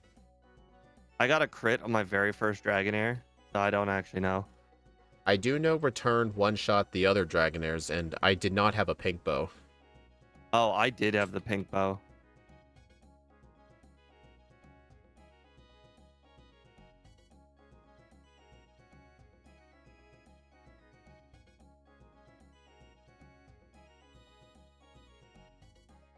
Oh, yeah, Steve, Zealous Pawn and I are going to do those races in yellow version next week. Because he did red and blue. Gotcha. So he's got home court advantage. Yeah.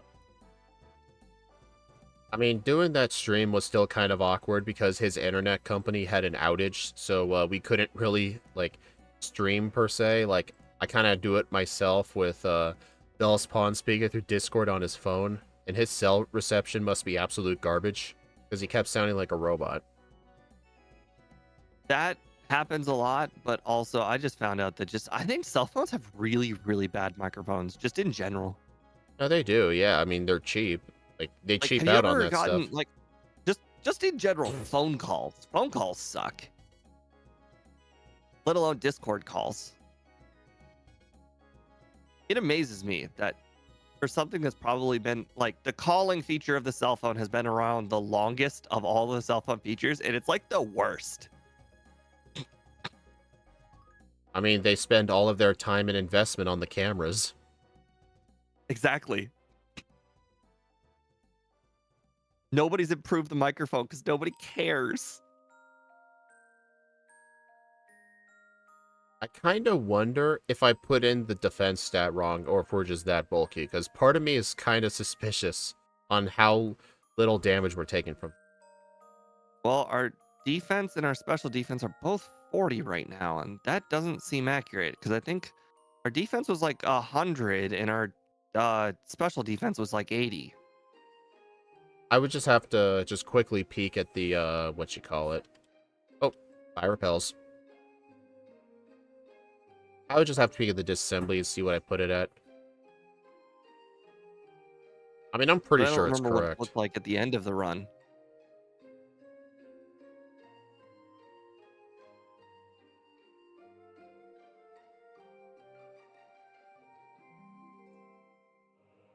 You know, it's a shame I already caught a Bellsprout because whenever I don't find a Bellsprout, I catch the Oddish, and if I catch the Oddish, there's a chance I find Psyduck.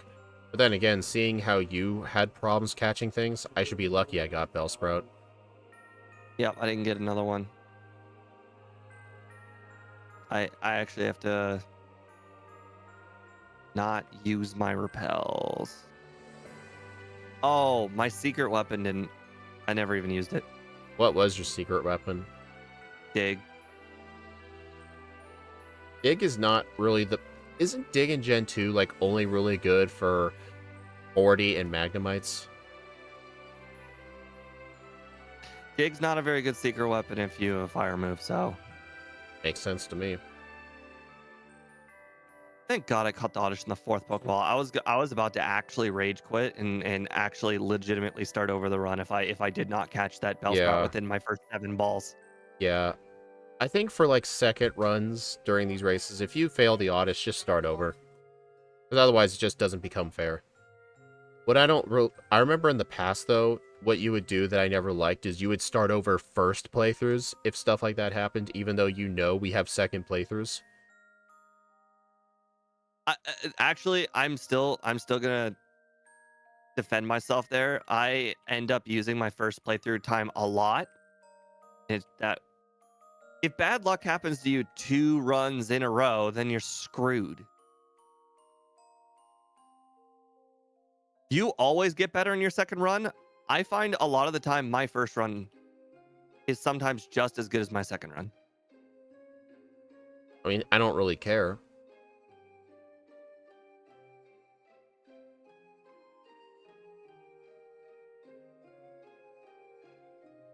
Don't tell Speed. Don't tell me what. Nope. Nobody in chat tell him what I just did. You I'll forget the never Abra. live it down. Nope. Did you do the radio quiz wrong? Nope. More Did embarrassing. Did you forget the coin case? Nope. More embarrassing. I'm not even that far yet. Everything that you just said, I'm not even that far yet. Uh, did you forget to buy repels? I didn't forget anything, if that makes it any easier. I give up. What did you do? I headbutt a tree. Oh, did you get something? And yes. Yes, I did. What was it? A Hoothoot? Execute? Hoot hoot, yeah. Heracross? Can you imagine? No, I don't think there's only one spot Heracross, and it's right by Mr. Pokemon's house, so it was definitely not Heracross.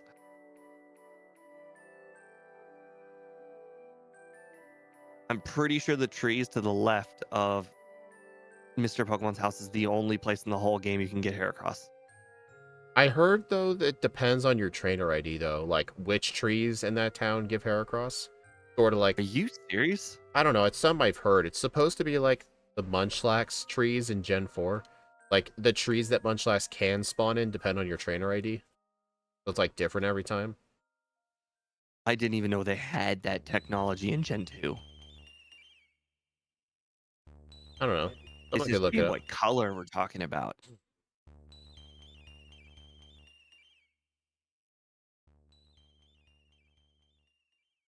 I mean, Your then overworlding again, must you be gotta so remember... good. I mean, you gotta remember, Gen 2 also had the lottery, which depended on your trainer ID, so I'm sure they used similar things. That's encounter, and that you're talking encounter versus just checking the ID. Crap. Hey, Checking- Psyduck! I mean, you're saying essentially checking the ID is as simple as check the ID to a table. I feel like that's two different things. Ah, crap. Hey, at least I found a Psyduck, so I don't have to remember Dratini or catch a Krabby. Oh, okay. I thought you were absolutely so far ahead of me, like it was ridiculous because you just were just like that much better at overworlding. No, you did the gym before talking to the girl.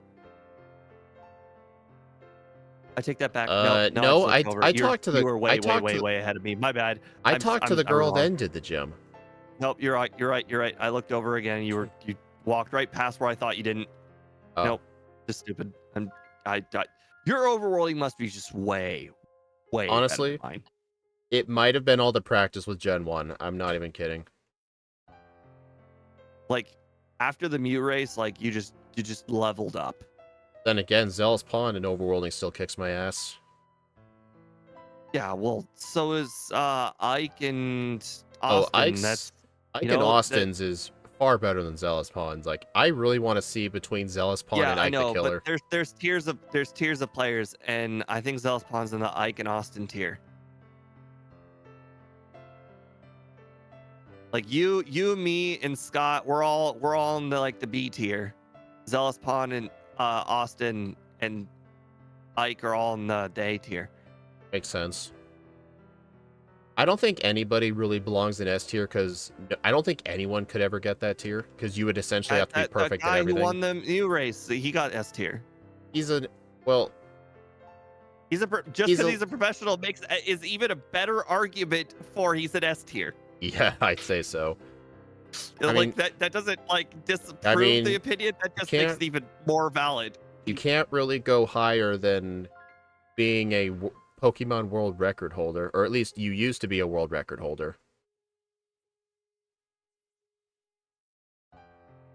Yeah, you can't really go above that.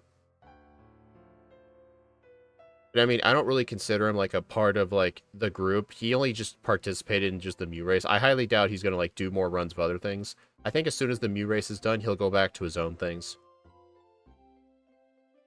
Does Austin just play a whole bunch of runs without telling people? Probably. Because like Ike plays them all the time, so I understand how he's just so good because he just gets better and better as he plays. But like, I feel like Austin never just brags. Like he must just play to play. Well, he does have Like, 2 I don't full-time like, he can't jobs. just be naturally that good, right? Oh yeah, Can accuse you Austin of imagine being if a he just cheater. picks up the game and he's just that good all the time? Oh, another thing I've been learning at is I've been starting to learn like what fights are worth saving at, because I often don't realize just how much time you lose from saving at unnecessary fights. Like if you're running an electric type, you still end up saving at Faulkner just out of habit. Always. These runs are casual. I don't have to think about 2-second time saves like that. I Okay, maybe mean, not two, but you understand my I point. think about them, but I don't over obsess with them. Yeah. Well, in Gen 2, everything's a lot more casual. We haven't had any extremely like record tryhards go into Gen 2 yet. Everybody playing Gen 2. We're just here for the love of the game. I mean, Squidgy's really good. Or not Squidgy, Snowy. Squidgy's like the model citizen for he's playing just for the love of the game.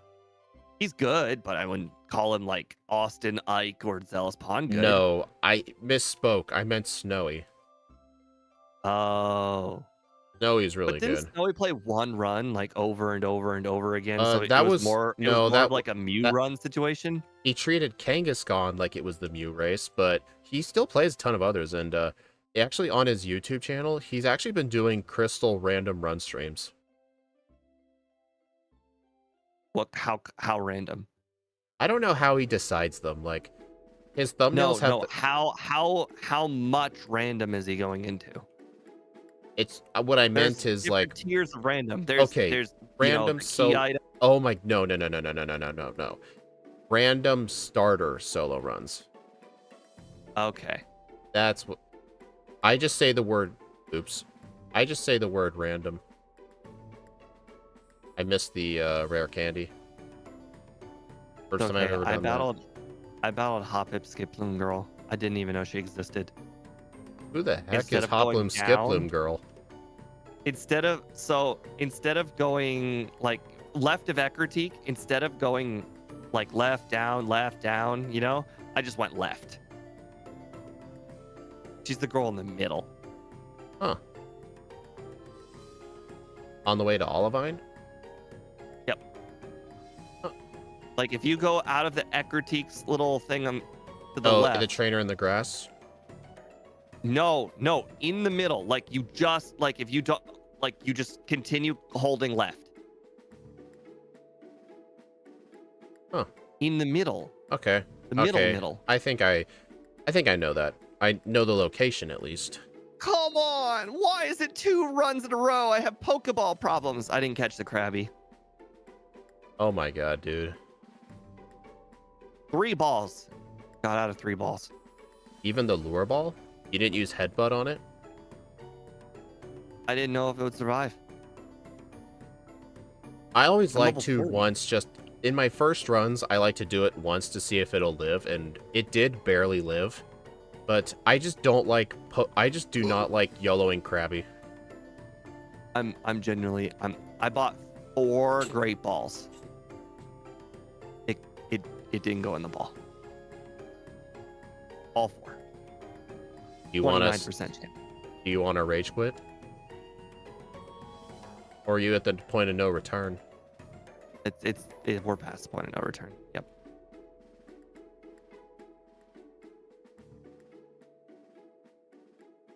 Oh, it's a good thing this is Gen 1. I just now realized that I went into the city and never healed.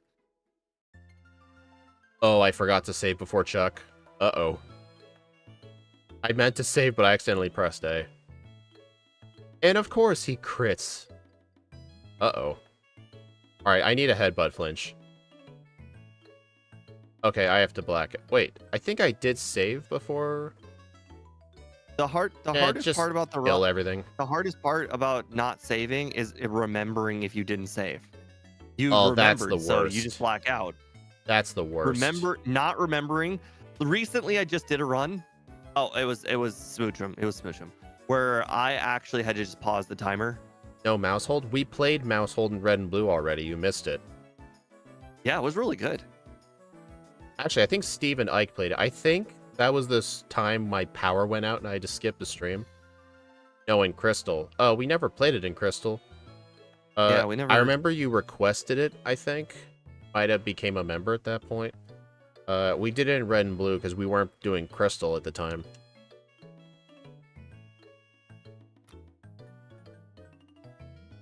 Where'd they go? Oh my god, I'm so pissed. I couldn't afford the 31 super repels, I think. I don't even how. I did the trainers first. How did I not afford 31 super repel? Oh. I don't have any blackouts. Like what happened where I couldn't afford the Okay. You bought Great Balls. Yes, that's it. You're right. Great balls. Hey, Money's tight in the early game. Hey, guess what? Remember when I did that blackout at Chuck because I forgot to save? I ended up losing a bunch of money. So when I tried to buy super repels, I could not buy 31. I had to buy 30. I I didn't even know. notice. I just straight up bought them and then didn't have them. I only just remembered because you said the word super repel. Because I meant to buy them, but I forgot. So thanks for the reminder. Mm-hmm.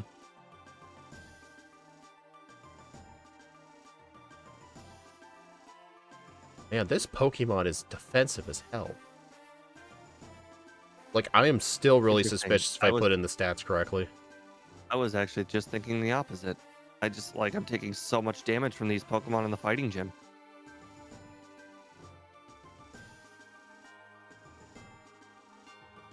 I'm taking suspiciously a lot of damage from these Pokemon in the fighting gym. How many bulk ups? 2? 3? Honestly, go I think 3.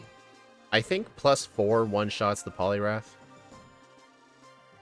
No, Primeape got back-to-back crits. I got my blackout because of a crit. I lived somehow with back-to-back crits. I guess that's it. It was the third and fourth hit, so I guess I. I mean, this Wait, thing don't they is... ignore your stat boosts? Crits? Yeah, they ignore the defense boost, yes. Interesting. That was suspiciously a lot of defense then. I just can't get my head around that this thing is almost as defensive as Mew. 95 HP, 90 defense, 90 special defense. Like, it's so close to Mew. And plus, Mew's in the medium slow group, and so is this Pokemon. This thing honestly feels like a fire dart type Mew. Oh, I stopped picking up that full restore. I just remembered. I cut the tree. I'm like, oh, hey, that full restore. I just forgot it. Oops. Why do you go into the Lake of Rage from that side? You're not getting hidden power, are you? Well, I pick up the rare candy. Oh, I see what you mean. Oh, I did not get that rare candy in the first run. I actually kind of forgot about it. I recently had to know about all the rare candies. Oh my god, I forgot to talk. Did I just buy? Oh my god, I bought a tiny mushroom.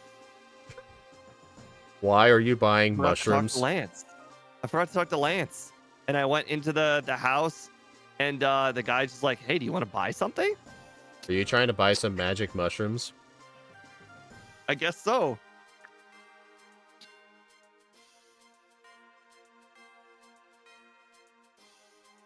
Hey, my overlay hasn't crashed once, so yeah, that was definitely the problem.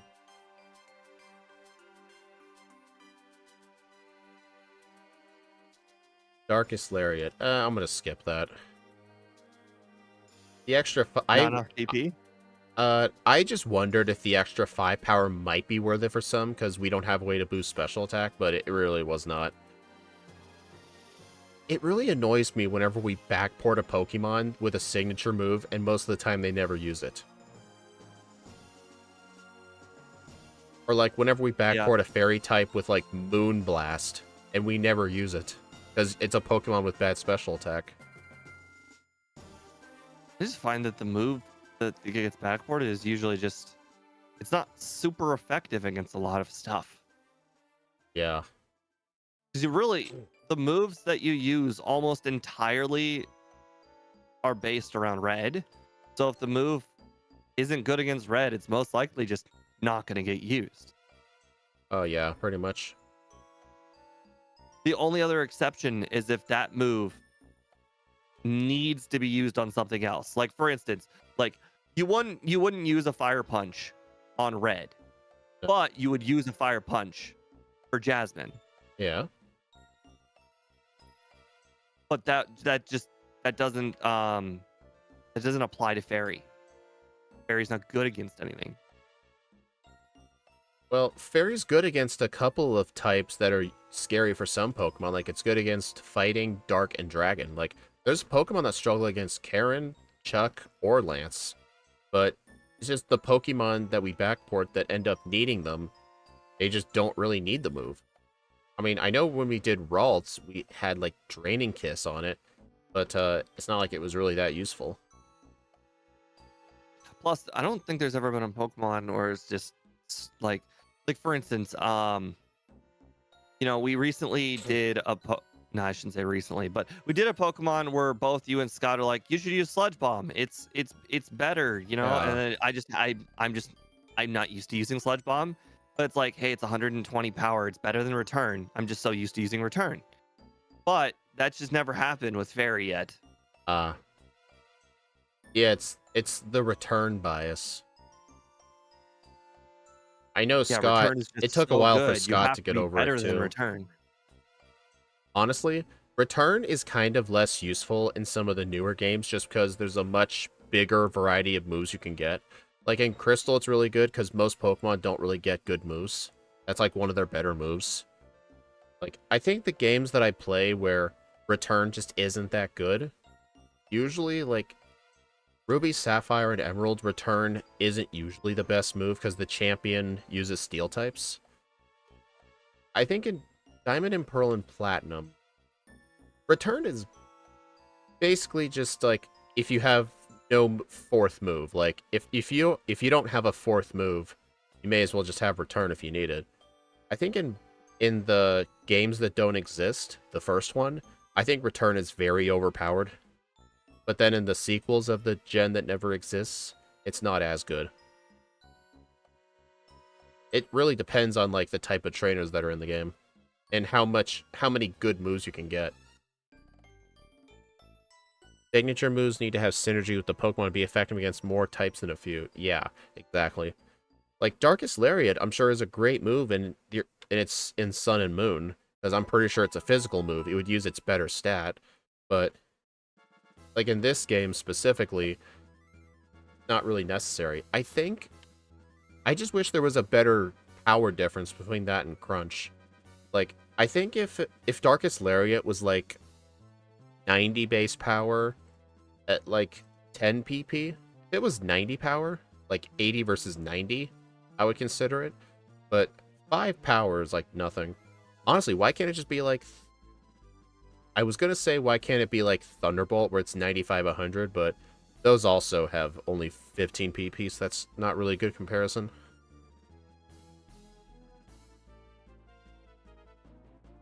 My god, I am doing this executive fight so horribly. I'm using every move on the Coughings, except for the move that one-shots everything. I used like every other move. Executive? Dang, I just walked in to the radio tower for the very first time. And I have 0 resets. I'm not making that bad overworld mistakes. You're just real good now. Honestly, it might have been because like there might have been a couple of fights you saved at that I didn't save. Or I didn't get rare candies. You did get Lake of Rage candy. You did get the Lake of Rage candy. Yeah. That's a really out of the way candy. I Yeah, did I get can- Lighthouse okay. candy though. I think that's my only candy so far. I consider that rare candy kind of mandatory. It's like a 3-second detour. Yep. Another one I kind of use a mandatory candy is the one in front of Tojo Falls. You just have to surf an extra 20 steps.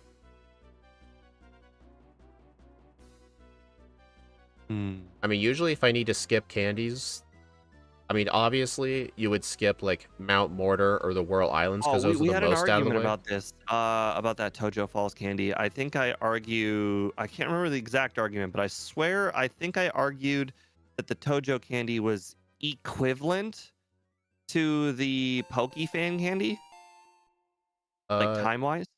isn't that only true if it's not instant speed? Well, duh. I don't All remember it us runs ever through. having this debate. I vaguely recall you bring up the Tojo candy, and I was like, I know exactly what candy I'm thinking of now. It's not the Tojo candy. It's the dang it, what Cinnabar candy. Cinnabar candy is not out of the way. It like Tojo. Tojo requires Oh, the text of going under the water on top, but the Cinnabar candy is just the same distance but no water. Actually, less distance. I'm not kidding. I actually did not get the Cinnabar candy because I actually forgot the candy was even there.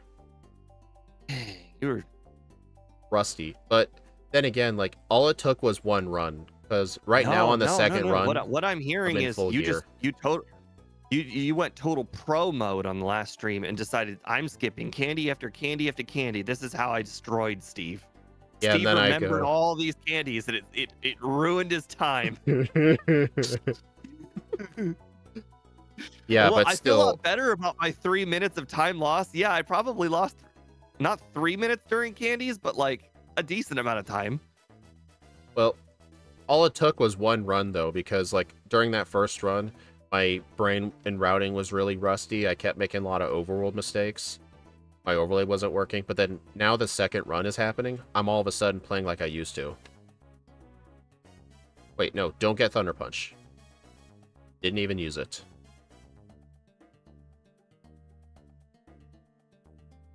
Did you ever use it?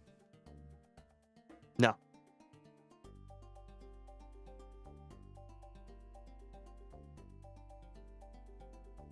I just got Return and left.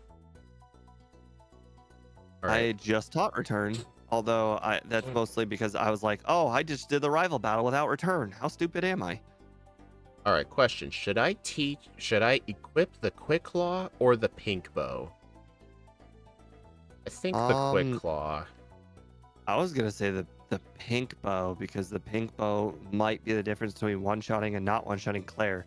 Because I can tell you this, with the pink bow and return, the trainer right before Claire, I did not one-shot that Dragonair. So I think it's a range.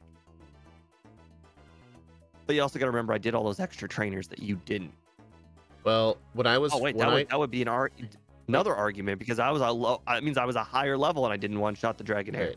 Well, here's the thing though. When I fought Claire in the first run, I did not have Pink Bow, but Return one-shot the final two No, Dragonairs. no, no. No. I just remember what happened. I used Crunch. I used Crunch. That was it. Oh That's why yeah. the Dragonair survived. I used Crunch. That's actually what I did in my first run. I used Darkest Lariat on it and it lived.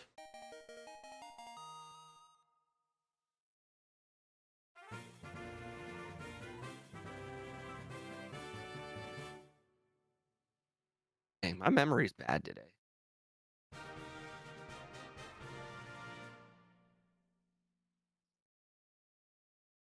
I actually decided to look through a bunch of my Switch and PlayStation games that I had because I had like far too many games and half of them I either had no plan to play or I flat out didn't like them.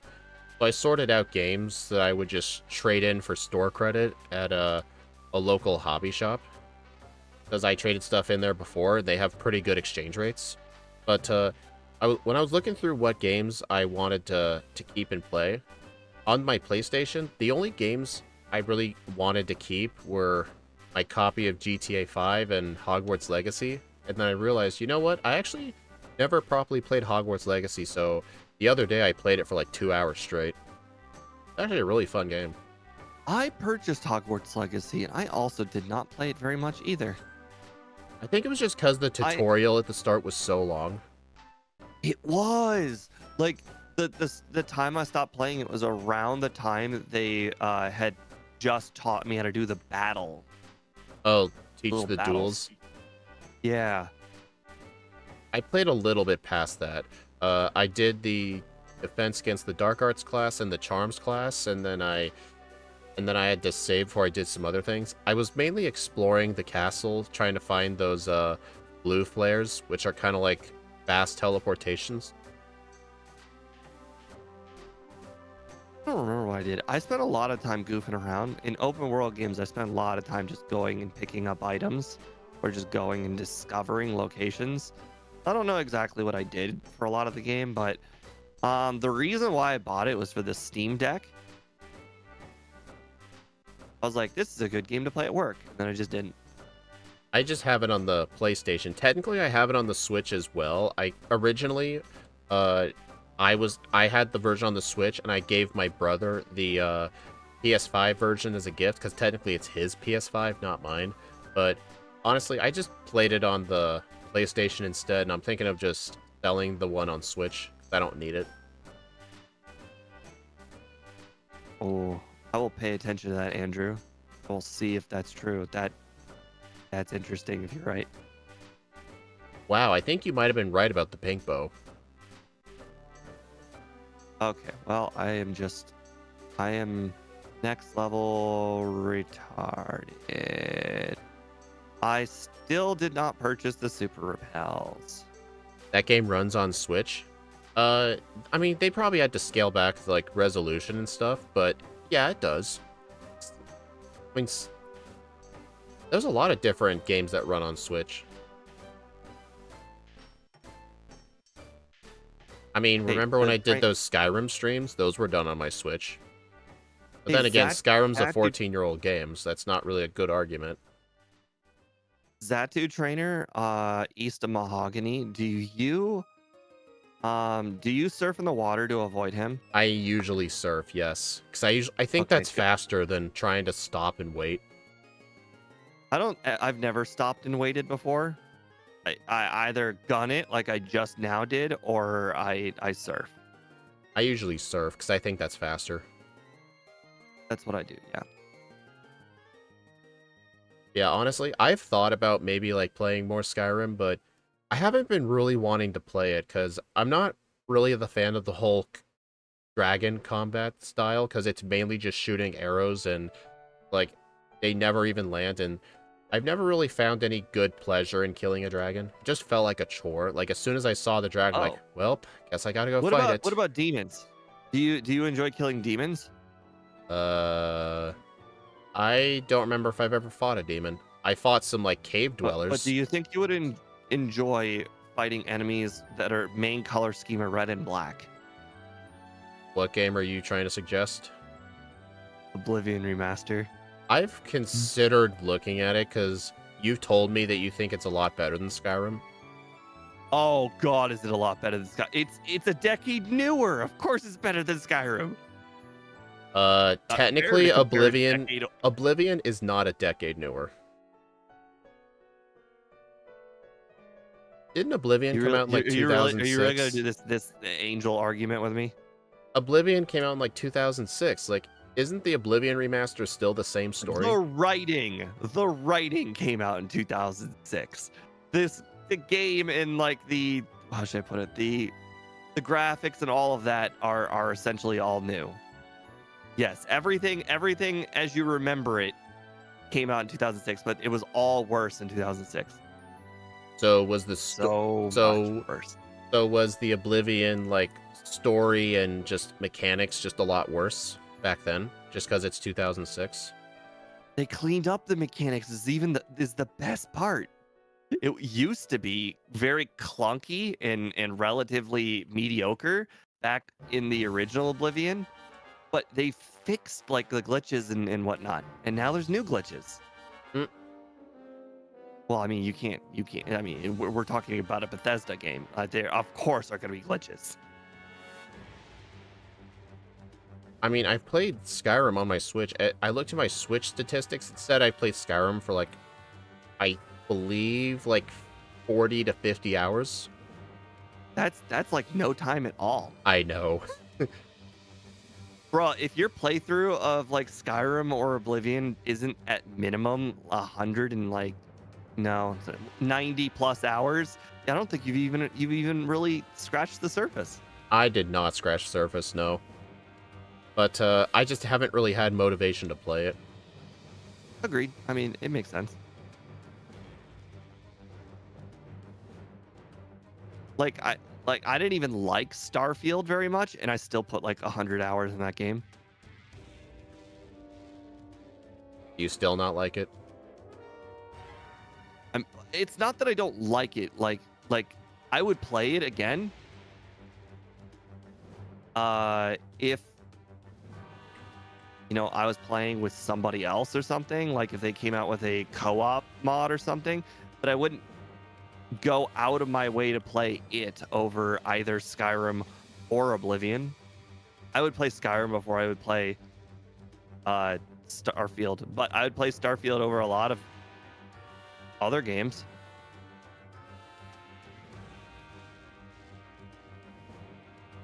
I mean, right now I'm just trying to focus on like some other shorter games I have, because I keep trying to focus on like the newer, much larger, like open world style games, the ones that take forever to complete, if you even complete them at all. So I've been trying to focus on like finishing up like my Kirby and Zelda games that I haven't finished yet. Have you ever wondered what Skyrim would be like if it were in space and with guns? No, I have not wondered what that'd be like. Would that interest you? Probably not. Skyrim in space with guns. Probably not. Okay, well that's what I would call Starfield. Skyrim in space with guns.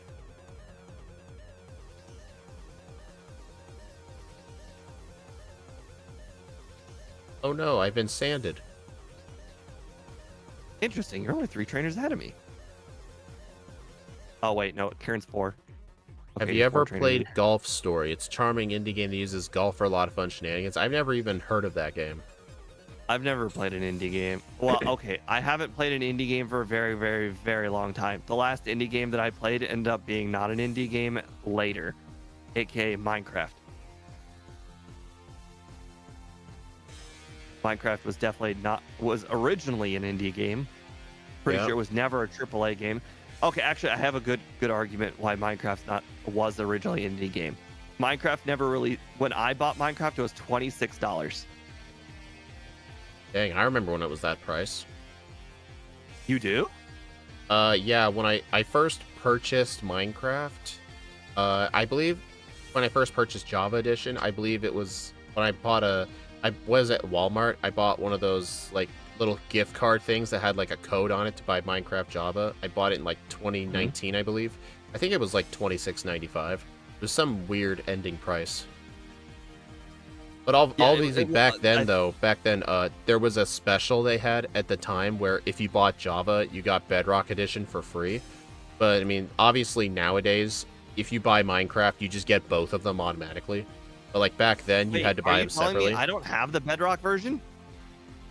I mean, I think if you own Minecraft now, you... I don't... Well, so first of all, I got an email not too long ago that said the Java version was... they were discontinuing it. So I guess maybe I don't own Minecraft anymore. They're not discontinuing Java. I swear I got an email saying that. I mean, they discontinued the old launcher, and they made a new launcher that has like both Java and Bedrock in the same launcher. You can just choose which one you want to play. But I got an email saying like to recover your account, you got to do so and so. Oh, that might have been when they migrated all Mojang accounts to Microsoft. Yes, that's exactly what I'm talking about. What about it? Because I didn't do it. Did I lose my account? Is that how that works? Probably. Because I think all Mojang accounts were going to be deleted, and they were saying, like, if you still want to have Minecraft, you got to click this link so you can transfer it into a Microsoft account. And if you never did, then I guess you just lost Minecraft. No, I'm out $26 from a decade ago's money.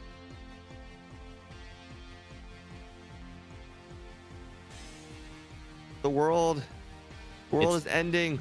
It's on Switch only. It really needs to be on PC. I swear it'd be a hit, but nope, Switch only. That's okay. I still own the Xbox version. I bought the Xbox 360 Minecraft.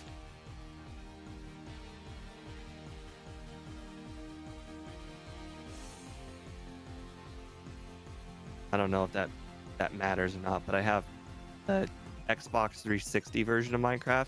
Oh, actually, no, I take that back. I have both. I bought the Xbox One version of Minecraft when it came out, but that's around the same time I stopped playing Xbox. I mean, we have the Xbox versions of Minecraft, the PS5 version.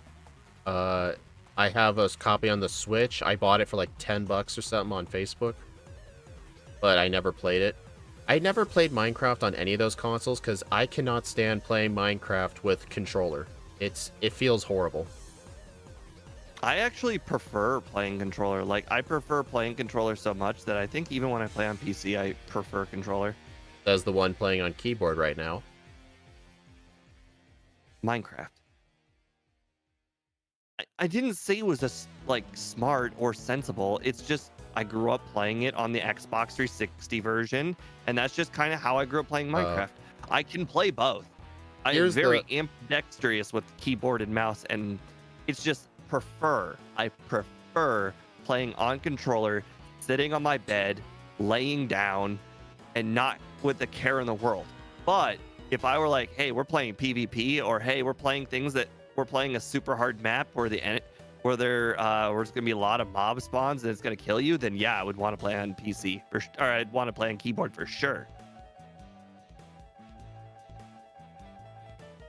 Well, you know how I played Minecraft growing up? Pocket Edition. I still have not purchased that. Well, back then, it was the first version we played, and back then it was only $6.99. And it had all the features that the consoles had.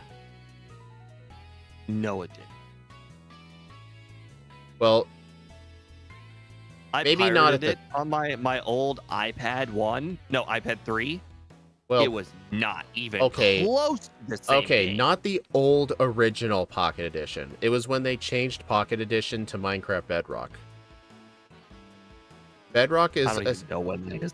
You know how earlier I said Bedrock Edition and Java Edition? Bedrock Edition is everything that's not PC. Because here's the thing, like, all those other versions of Minecraft were called Pocket Edition, PS4 Edition, Xbox 360 Edition. There were far too many editions, so anything that wasn't PC, they unified it into one Minecraft Bedrock Edition. So that way all those different consoles and phones could do multiplayer together, and they would all get updates at the same time. It basically just simplified it. Like Minecraft, like if you bought Minecraft for PS4, PS5, Xbox, or Switch, it's all Bedrock. Java is just, it's the PC original. I paid for Bedrock twice.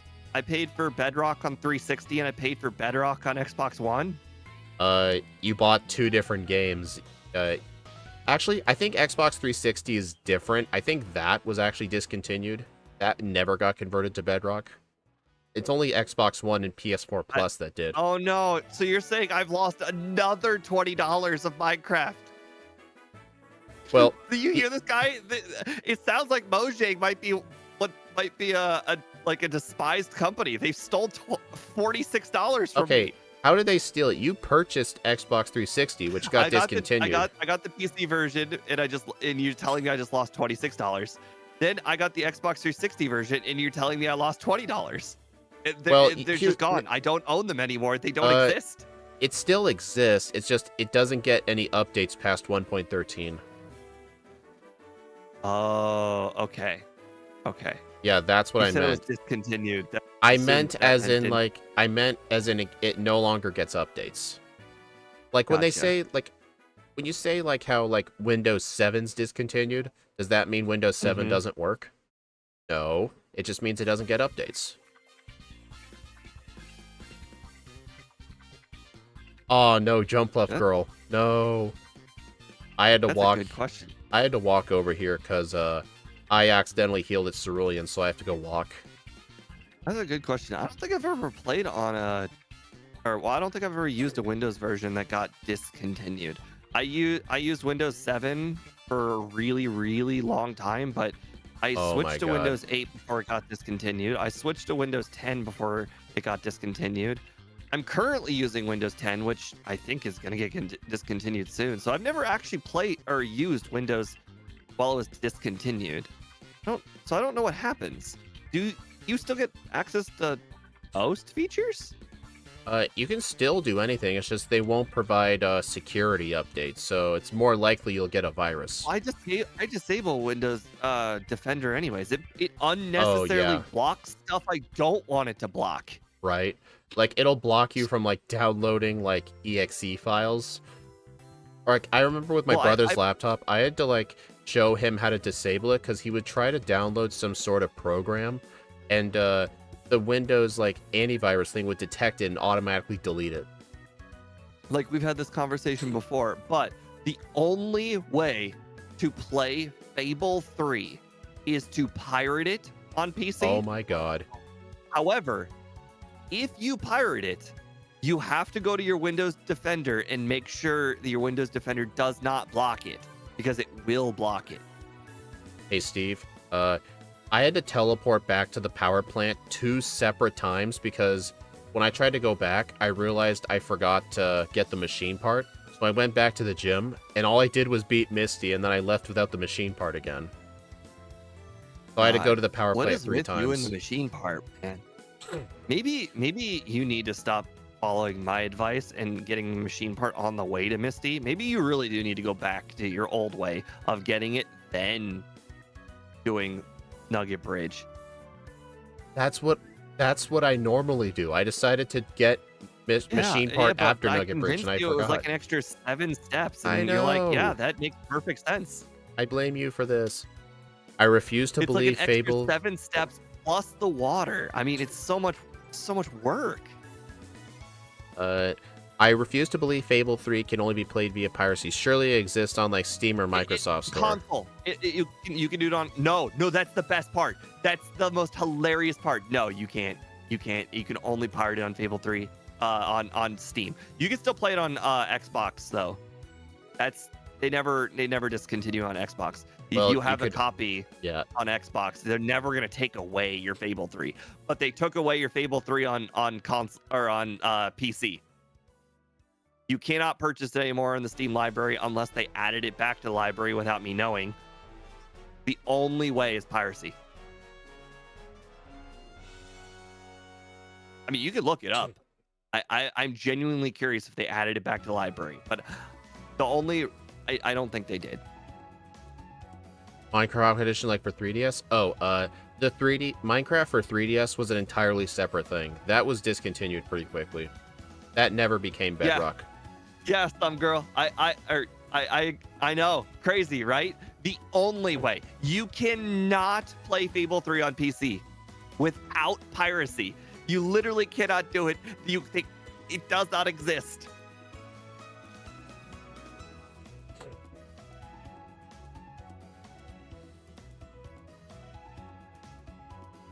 It's just a crazy fun fact. Also, everybody on my end, make sure you go to my community post. I was on the Skill Link podcast. They just released their video interview with me, and make sure you check it out. I put it on my community tab. I've been on their show like twice at this point. Been a lot of fun. You think it went well? I think so, yeah. You impressed some people? Oh, yeah. I mean, they were the ones who reached out to me first. I remember they originally discovered me through that old Pokemon Pearl Drapion run, and I remember I told them, that's kind of funny, that was actually one of my worst performing videos of all time. Always funny how you meet people.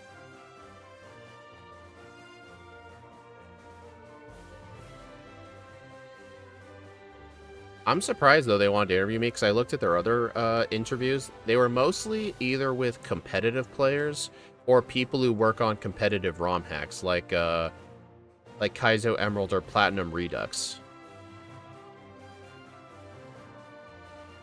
Maybe it's because I kind of view my runs sorta as like a form of competitive. Like, I look at like, I can't really describe it.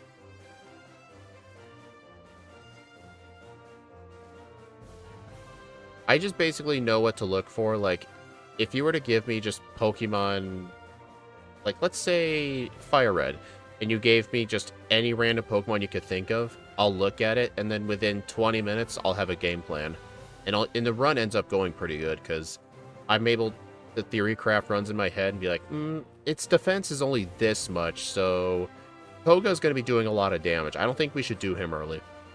Like, I just have done enough runs to where I can just calculate these things. Like, I know Steve can do that with a few things. Like, he's the one who told me about... I literally did not have anything prepared for today's stream whatsoever. And then I think we didn't even have 20 minutes. Oh, I think we made our game plan 10 minutes into the run. Yeah. We didn't use the XP router. We never did even... damage calculator. I don't have XP router. We didn't look at the stats, the moveset, or anything. We're like, 10 minutes. We got this. That's why I was so concerned about Gyarados. It was not really as bad as we had thought. Exactly. Okay, I will say, I think the one legitimate use for Earthquake is for the Rhydon on Blue's team, because Crunch does not one-shot it. But fortunately, it's stupid and just uses Sandstorm. Yep. I will say, though, if in my first run he used Earthquake, my second run I definitely would have gotten Earthquake. The Alakazam outsped me and used Reflect, but none of its moves can hit me anyway.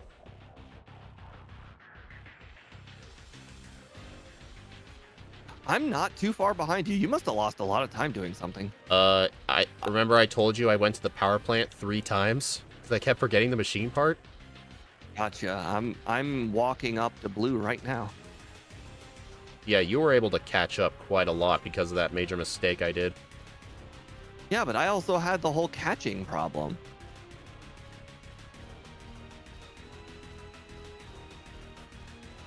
All right, how many candies do I have? Is just spamming wing attack, so I just set up all 6. So I'm gonna hit the Rhydon with return. All right, where's rest? There it is. Oh, I did like 90% damage to Rhydon with return.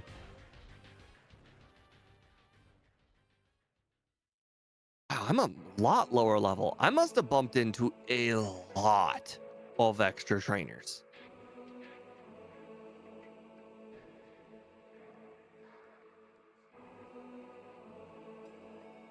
You know what's funny? I never even used leftovers at all this run.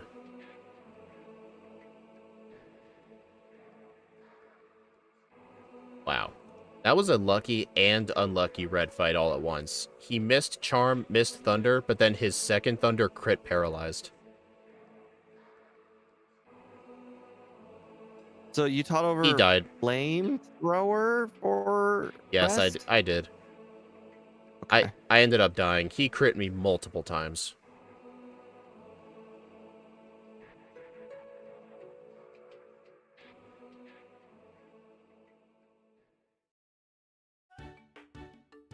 Oh my god, he crit me again.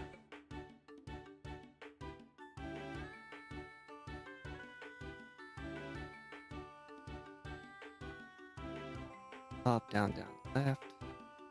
Way around, line up the Pokeball, right, left 1, left, up, left, all the way around. Up 1, right, left. He's in 1. Mount Silver. Oh yeah. Left down, all left right. round, right, left down, up down. BA start. This is we're not Konami coding here. Up, down, left, right, BA start. What the? All right, and then 2 rare candies. That's insane. Did I have 2 rare candies? Yeah. No. I was at +3, and the Blastoise lived at red health.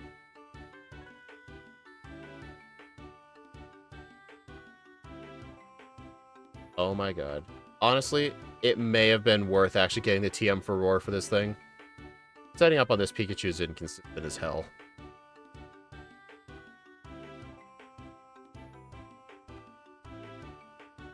Okay, well, I have 77 HP, but okay, I was faster than Blastoise. I'm using Quick Claw. And you said Espeon is super, super easy?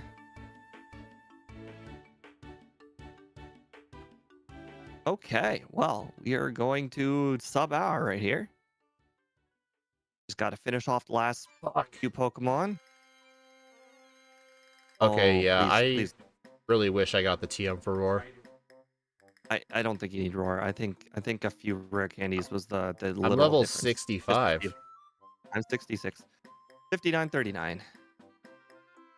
Interesting. Well, then I not just knock out the first two Pokemon. Like use like The two second or Pokemon is Blastoise, and return, if you don't set up, it does less than half. yeah. But have you figured out how many it did? Because I'm pretty sure I went past Pikachu at +3.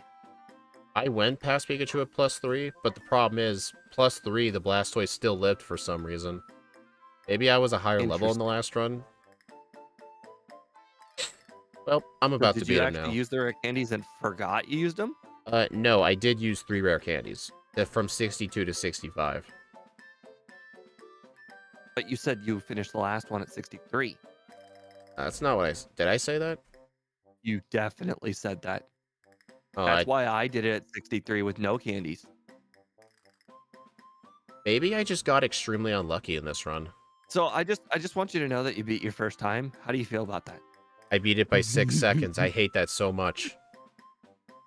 I know you hate it. I think you would have preferred to lose. I would have preferred to lose. My first run was so much better. I knocked off 7 minutes, so I feel good. I missed the under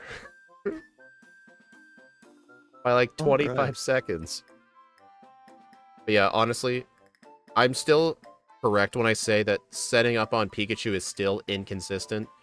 But honestly, if I had decided before going to Mount Silver, just go to Route 32, get the TM for Roar and replace Crunch, I could just roar out the Pikachu and like set up on like Espeon or Snorlax or something. Just something that wasn't Pikachu or Blastoise. I feel like I probably would have won first try, but oh well, I'm not doing a second run. Let's level. I'm gonna put I this on the missed leader. what game time I finished at, unfortunately, because the game time doesn't stop. Yeah, I know mine was 346. I'd have to go back to check out my game time. All right, so 59.39, level 66. This was the second run. Oh yeah, second run. I won by 6 seconds, but I got 5 more resets. What a good trade-off. And I finished with 0 resets this time opposed to 4. That this is why sometimes I like my first runs because, sometimes you do better in your first run. Sometimes you do worse in your Yeah, second but run. here's the thing. If you start over your first run, is it technically your first run? What? If you start over run 1, is it still technically your first run? That's like Confucius level stuff. Alright, so... leaderboard. Where is it? Oh, Incineroar, right here. 5th? I still got 5th place. Top 5. Oh, bro, we used to be bad, man. I got 4th. It was To 10 be fair, seconds this slower was a than 0 Braviary. This was a 0 reset capable Pokemon, though. Honestly, I feel like if I didn't screw up with the power plant, and I didn't have that bad luck at red, this thing probably would have beaten Absol. I don't think it would have beaten Miraidon, though. I mean, on my leaderboard, Farigiraf is in first place, but you know how, like, in Gen 2, Girafarig is overpowered? Farigiraf is just Girafarig with more stats. Like, it's really busted. I mean, it's the evolution my of it. Reshiram is in first place. It beat Miraidon by 15 seconds. Oh, yeah, I think you did that by yourself. I never did that. You requested it, I think, for your birthday. I don't know if it was birthday or a membership thing. I have no idea. Maybe it was a donation. I don't remember.